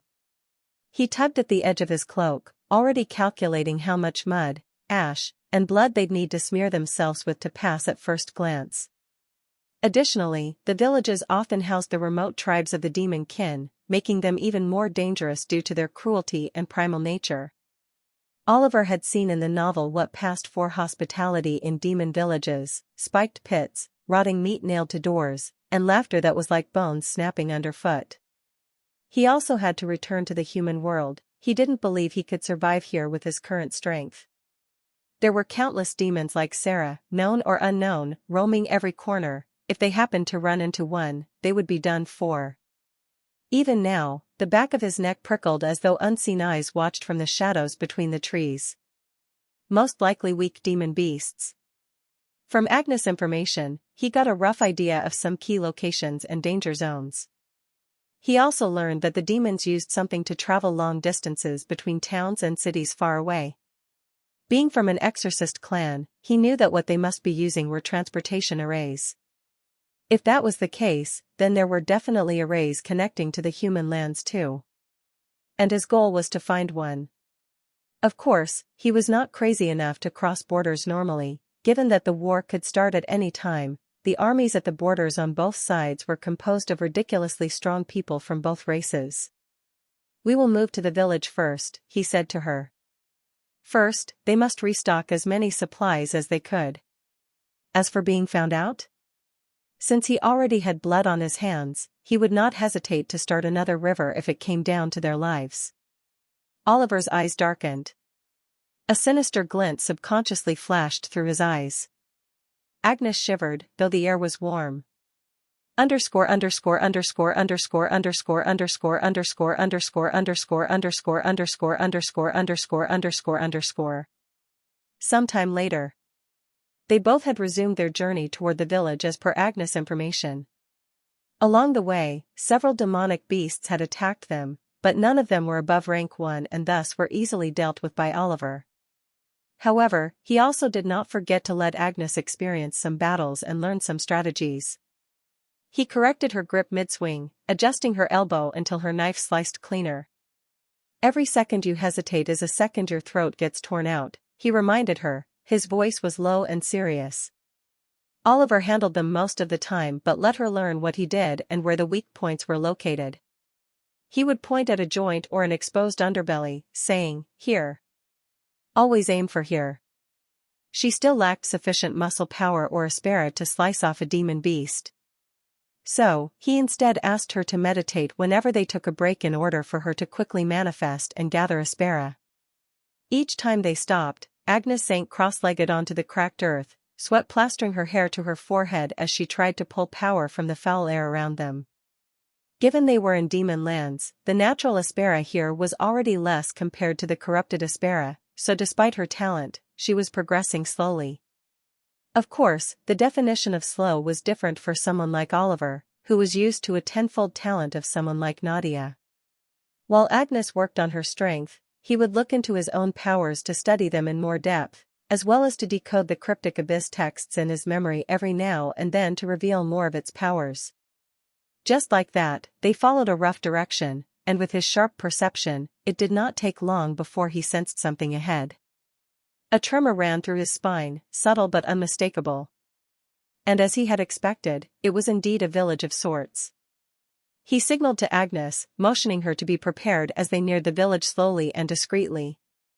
Underscore underscore underscore underscore underscore underscore underscore underscore underscore underscore underscore underscore underscore underscore. As they crested a barren hill, it appeared below them, nestled in a shallow valley. As they neared the outskirts of the village, he noticed something. Oliver stopped, his hand shading his eyes. "That can't be right." Agnes tilted her head, her short hair swinging. "It's beautiful, teacher. Look at it, flowers, houses, all intact." She wasn't wrong. The village gleamed like a jewel against the desolation, thatched cottages with fresh paint, gardens bursting with color, cobblestone paths swept clean. But beauty didn't belong here. It felt staged, like a feast set for a condemned man. The flora here was unique, with dark-colored flowers and weird-looking green-tiled paths. It looked quite mystical if someone was seeing it for the first time. It was a scene from a dream, not the demon lands. Oliver's grip tightened on his sword hilt. Oliver knew better, Agnes was still naive. For her, who had always been in the demonic environment, these things would indeed look beautiful from her perspective. No, it was not something related to perspective. Even from his perspective, it was indeed quite clean and beautiful, in complete contrast to the surroundings he was used to since birth. The difference was too much. Chapter 287. The deserted lands that had stretched endlessly earlier were nothing more than a wasteland of cracked earth and twisted trees clawing at a sky choked with ash. For days, they'd trudged through this forsaken place, their boots crunching over bones and their lungs burning with sulfur. So, suddenly seeing such a scene involuntarily made him suspicious. Oliver inhaled deeply, testing the air. It was sweet, almost cloying, lacking the bitter tang of ash he'd grown accustomed to. A faint miasma lingered beneath it, not a scent but a feeling, a prickling on his skin, a whisper of wrongness. He glanced at Agnes, who was still gazing at the village with wide-eyed wonder. Even her breath seemed to ease in this air, her shoulders losing their usual tension, as if the village itself was lulling her into comfort. "Stay close," he said, his voice low but firm. "This place isn't what it seems." Oliver's eyes narrowed as he scanned the village. "It's too perfect," he murmured. "In demon territory, nothing stays this pristine. There's something wrong here." Even the wind was wrong, carrying no scent of rot, no stench of charred wood, just an unnatural calm that clung to his skin like damp cloth. Agnes shrugged, her cloak rustling. "Maybe it's a safe haven? Perhaps some demons are different, teacher." Her voice held a hopeful lilt, one Oliver found almost painful to hear. "Demons and humans are mortal enemies," Oliver replied sharply. "There's no safe haven here for us. Adjust your cloak, we can't let them see we're human." The edge in his voice made her hands tremble slightly as she pulled up her hood. The fabric slipped from her fingers twice before she finally secured it. He felt that Agnes was still not used to this, being a slave to demons. She was used to their presence and did not feel the risk as much as he did. To her, demons were cruel masters, but they were familiar.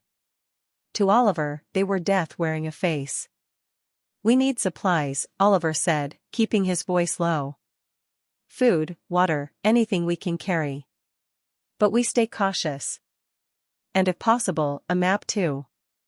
Agnes nodded, her eyes bright despite the tension. "I'll follow your lead, teacher." They stepped into the village, and a figure emerged from a cottage, a demon woman in a simple dress, her hair neatly tied back. She smiled warmly.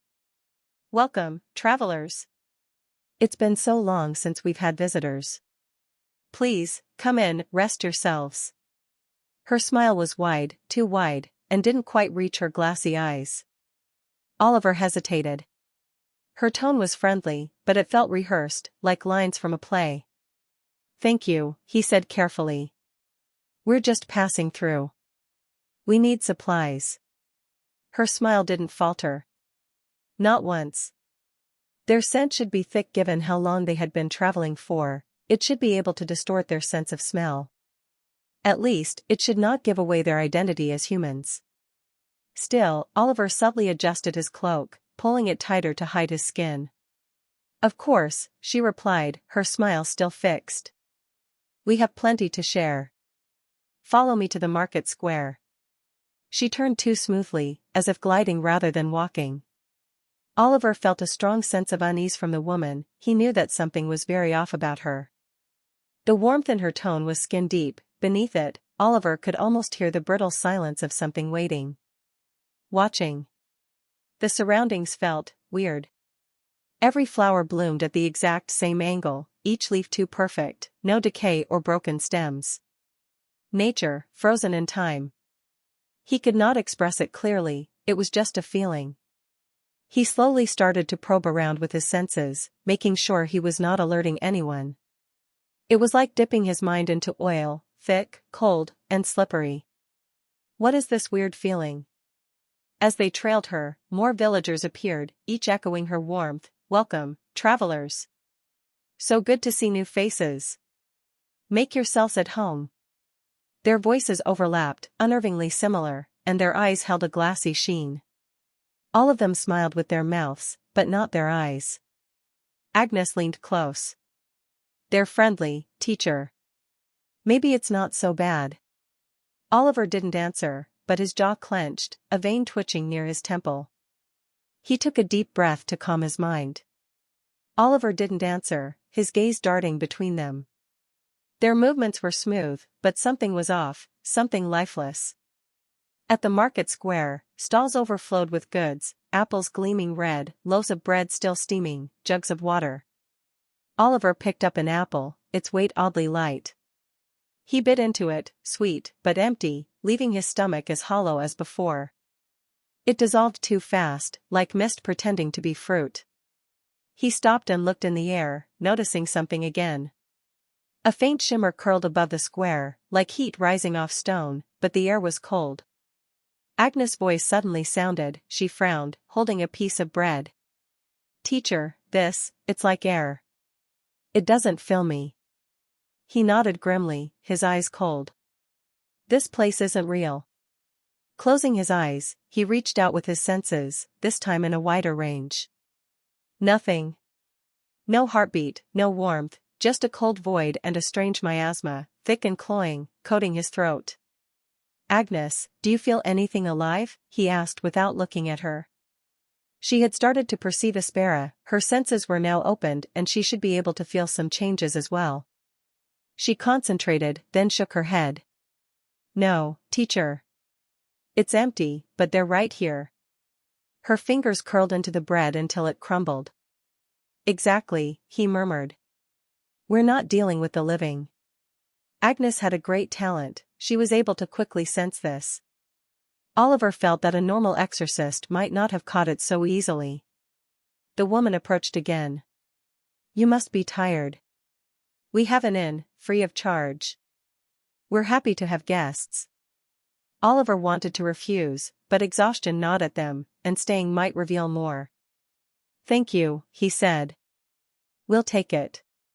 For now, he felt that it was better to not say anything odd and continue behaving as if they were really just normal travelers. Chapter 288. The inn was cozy, with a crackling fire and the scent of bread, yet that wrongness lingered. The fire crackled in a perfect rhythm, each pop and hiss too regular, like the ticking of a hidden clock. Oliver tried to ignore it, but his senses kept tuning back to that unnatural rhythm, precise, calculated. It wasn't warmth he felt from the flames, but something colder, something patient. The innkeeper, a bulky demon man with those same glassy eyes and two short horns, handed them keys. Their room upstairs had 2 beds with patchwork quilts, a lantern flickering on a table, and a window overlooking the square. Oliver bolted the door and checked the window, his weapons ready in mind space. Agnes sat cross-legged on her bed. "Teacher, is this a trap?" "Probably," he said, settling on his bed. "Or an illusion, maybe a hallucination of sorts being supported by dark Aspera?" She tilted her head. "But why?" "I don't know yet." He kept watch as night fell, letting Agnes sleep despite her unease. Outside, the sky darkened faster than it should have, swallowing color until only the flickering lantern seemed real. Oliver stayed awake, leaning against the wooden frame of the bed. The fire downstairs still crackled in that unnatural rhythm, never fading, never shifting. Agnes had fallen asleep quickly, exhaustion dragging her under despite her earlier unease. Then, a sound.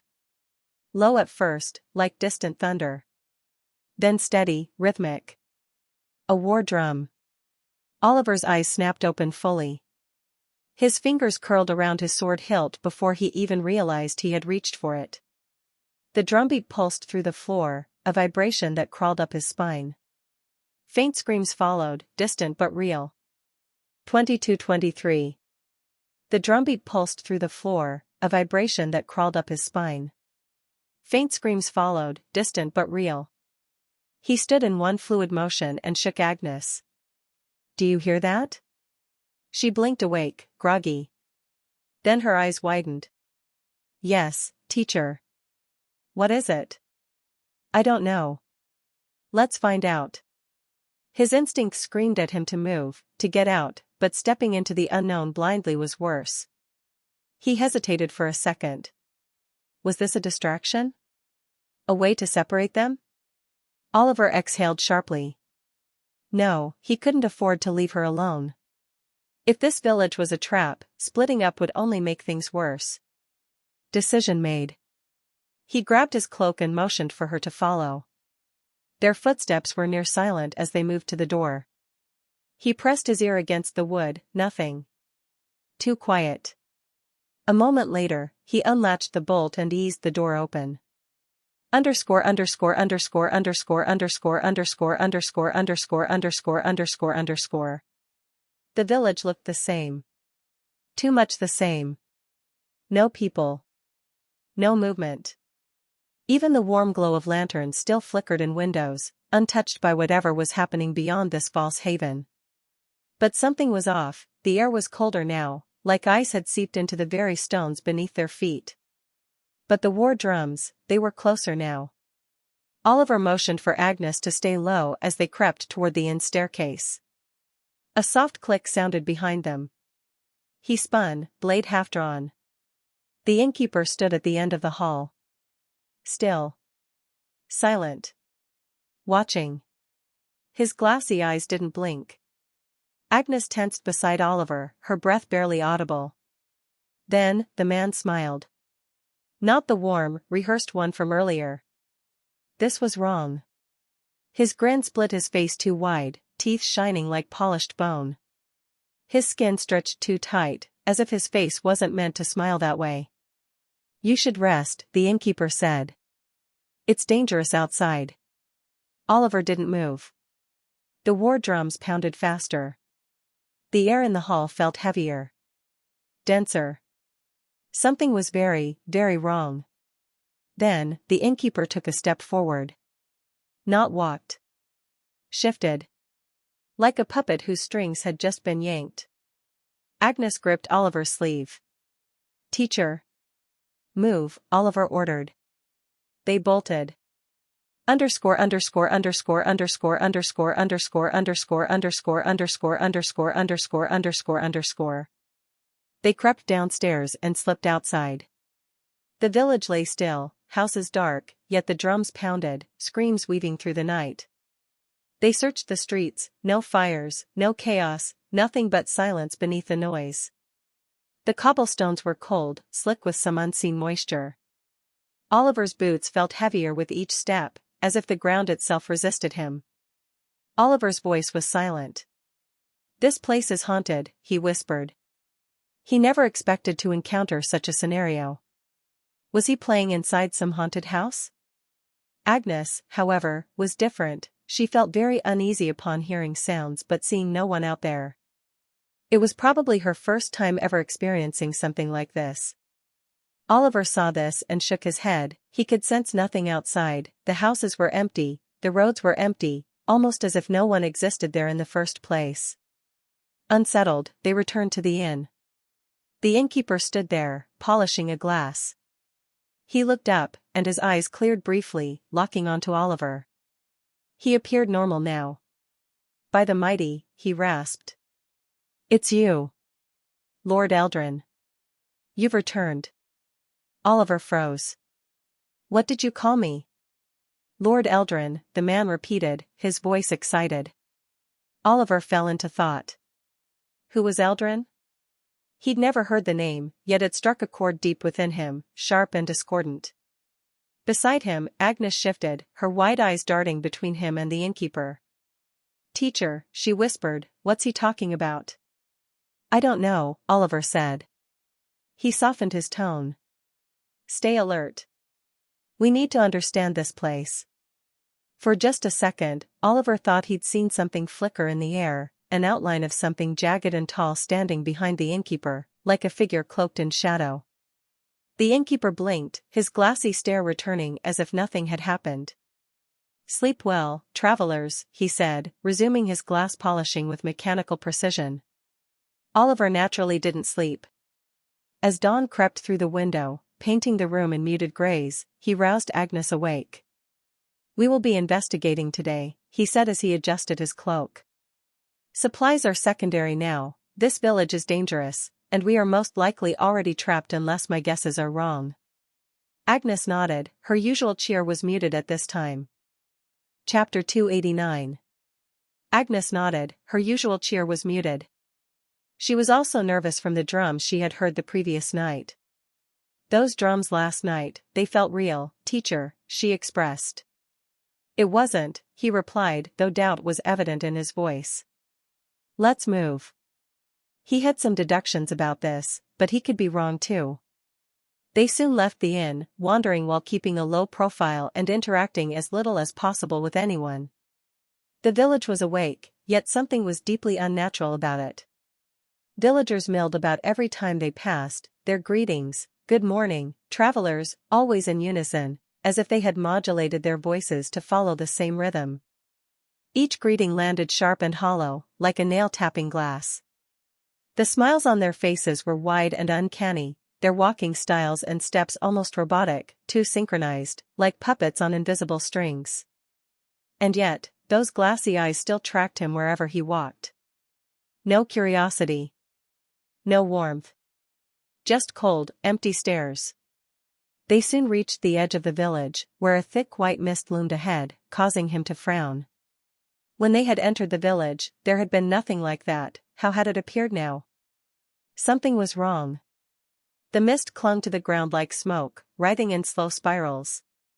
He slowly stepped into the mist with Agnes, intending to leave the village quietly. Tap. Tap.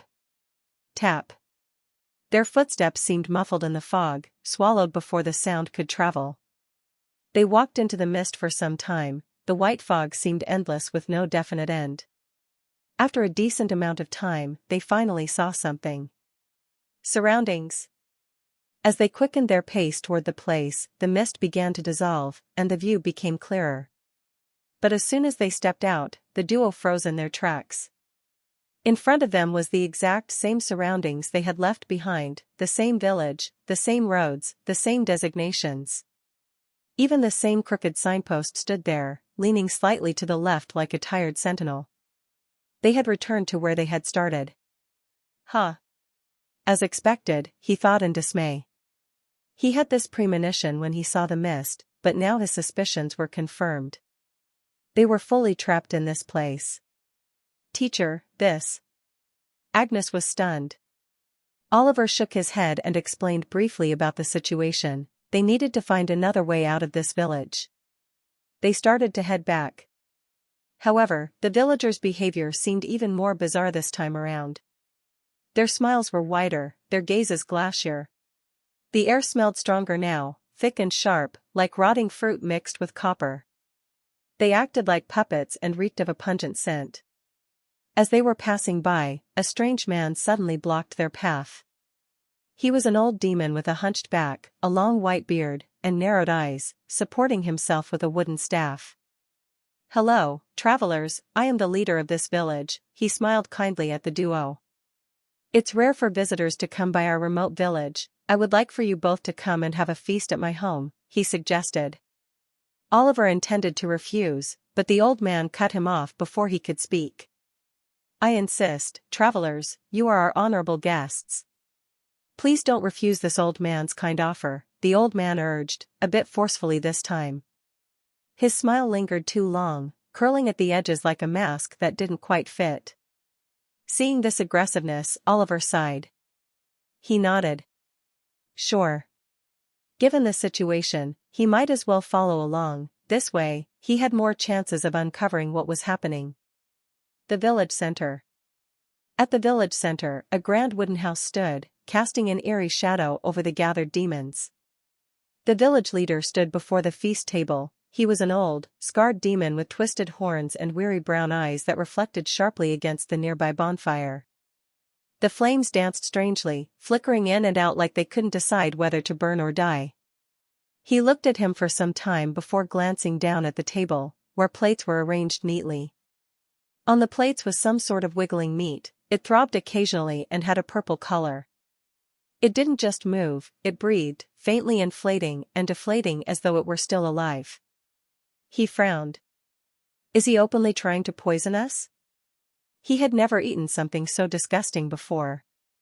Plus, this thing, it didn't seem edible. Agnes, beside him, picked up the fork without much thought. She was used to starving or even eating leftover garbage, so such a sight didn't deter her in the slightest. Oliver felt a little dazed as he saw her pierce the wiggling meat mercilessly and cut it into pieces. She slowly brought one piece close to her mouth and was about to eat when her hand froze. She looked down to see Oliver holding her hand midair, stopping her from eating the meat. She frowned and looked at him confusedly. She was hungry and was about to eat but was suddenly stopped. Oliver closed his eyes and shook his head, confusing her even more. Look again, he murmured, voice low. Sighing, he pointed at the fork holding the piece, and she looked down at the meat. What was it? wasn't it normal? She narrowed her eyes, focusing, and her eyes widened in disbelief. Because, in front of her eyes, the wiggling meat changed and turned into something else completely.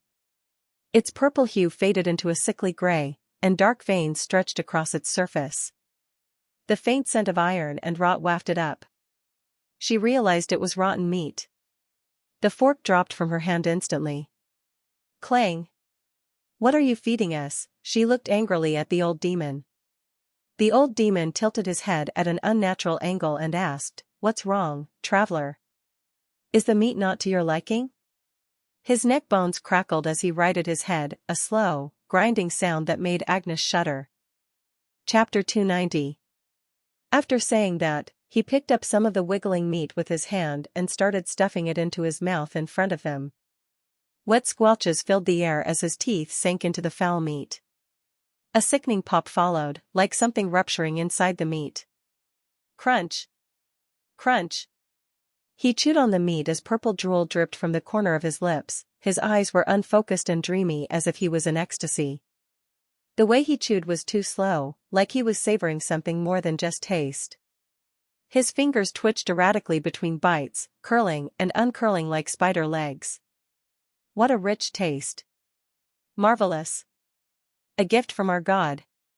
The demonic old man shook and fanatically started praising the food and some demonic god like a cultist. Oliver frowned at the behavior and looked around the room, searching for any clues he could link to the village. He spread his extrasensory perception senses throughout the house, scanning every inch of the room. Cold pulses throbbed beneath the floor, like something alive slumbered just out of sight. The old man was not a threat as per his estimates. Well, he was not even real in the first place. The air shifted, subtly wrong. A faint pressure prickled against Oliver's skin, cold and sticky like damp cobwebs. This is... He paused suddenly as he noticed something strange. His eyes narrowed, and his mouth opened slightly as he kept staring in the air. He walked up to the busy old demon and saw dark aspera gathering at the center of his back. It writhed like a living thing, coiling and twisting in unnatural spirals. He looked at the swirling mass of darkness with some interest and stretched forward his hand, intending to pull it out to see what would happen. However, something unexpected happened the moment he sent his aspera towards it. His eyes became dazed, and uninterrupted vivid scenes started filling his vision. Underscore underscore underscore underscore underscore underscore underscore underscore underscore underscore underscore. Scenes of war, countless demons surging from everywhere, covering everything, the skies, the grounds. There were armies upon armies of them, and in the center of it all was a tall, enormous being of darkness. It was a demon, a giant demon roaring at the charging armies without fear. The demon had 4 arms, each holding a weapon. He looked like a god of war as he swung those massive weapons with extreme precision and ease. It was as if he was not holding an enormous weapon but instead he was holding a paper weapon. Blood painted the earth beneath him, rivers of crimson running between scattered limbs. With each swing, thousands of charging demons died, tremors erupted with his every step, and his roars tore apart the skies. He alone was proving heavy on the army, killing mercilessly like a bloodthirsty hound. His face twisted with savage delight, grinning wide, teeth gleaming with blood. Despite all that, the army of demons never stopped charging, and eventually, the giant demon was pushed back. Mystical chains appeared out of nowhere and held its limbs. The chains gave an extremely ominous vibe, as if it was a string from hell itself. The ferocious demon went berserk and resisted with all its might. The ground shook, and no demon dared to approach any further in fear.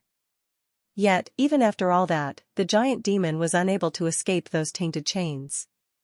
The air itself seemed to burn as the chains tightened, searing black lines into the demon's flesh. The sky started to turn black as a terrific black palm covering the skies appeared. The palm came crashing down towards the giant. The air split with a deafening roar, a sound too vast to fully comprehend. An underscore underscore underscore underscore underscore underscore underscore underscore underscore. Teacher. Agnes interrupted him, bringing him back to his senses. His breath hitched. Gasp. Oliver started heaving deep breaths. His forehead was covered in sweat, and his body was filled with goosebumps as he remembered those scenes vividly. He struggled to regain his calm. His eyes shook. The scene was etched into his mind so vividly as if he was the one experiencing it directly. It was as if he was one of those countless demonic soldiers marching forward towards the giant. His fingers still trembled, muscles rigid from the memory's lingering intensity. The terrifying black palm that seemed to have the ability to suppress everything under the sky, it was as if all those countless demonic soldiers were ants before the palm. It was akin to a god's hand, capable of crushing anything mortal. His heart shook as he gazed at the palm. He could not forget the image from his memory. It felt real, too real to be a hallucination. Before he could see what had happened to that giant demon, he was brought back by Agnes. He slowly looked at the old demon who was still in a state of madness, gulping down plates upon plates of rotten meat. Was that a memory of his? Oliver wondered if what he had just experienced was a memory belonging to the old demon man. He took a moment to finally calm down. He glanced at the black mass on the old man's back and saw something strange. The black swirling mass turned into a thin line that seemed to be rooted in the old man's spine. It twitched faintly, like a dying worm. Wait, could this be? He thought of a wild possibility. "Agnes, follow me," he suddenly said to her and left the old man's home. "Yes, teacher." Agnes excitedly followed after him. Underscore underscore underscore underscore underscore underscore underscore underscore underscore underscore underscore underscore underscore underscore underscore underscore. Greetings, travelers. Would the guests like to buy some bread? Guests, we have enchanted weapons for sale.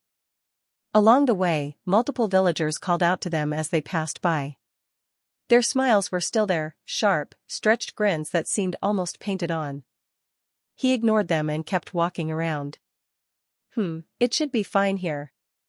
He stopped at a certain point inside the village. There was no one present at this place. He exhaled slightly as the very next moment, his eyes changed, a mysterious color flashed past them. The color pulsed like a flickering ember, faint yet searing. The world before him crumbled instantly, and the true nature of the surroundings was revealed. Oliver shook his head as he saw the decayed flora and cracked roads, in sharp contrast to the earlier peaceful and smooth area. The ground was brittle and dry, littered with withered vines that curled like skeletal fingers. He didn't keep looking at it and instead focused his gaze into the air where the real issue lay. It was a chilling sight. A massive and dense black web filled the entire sky.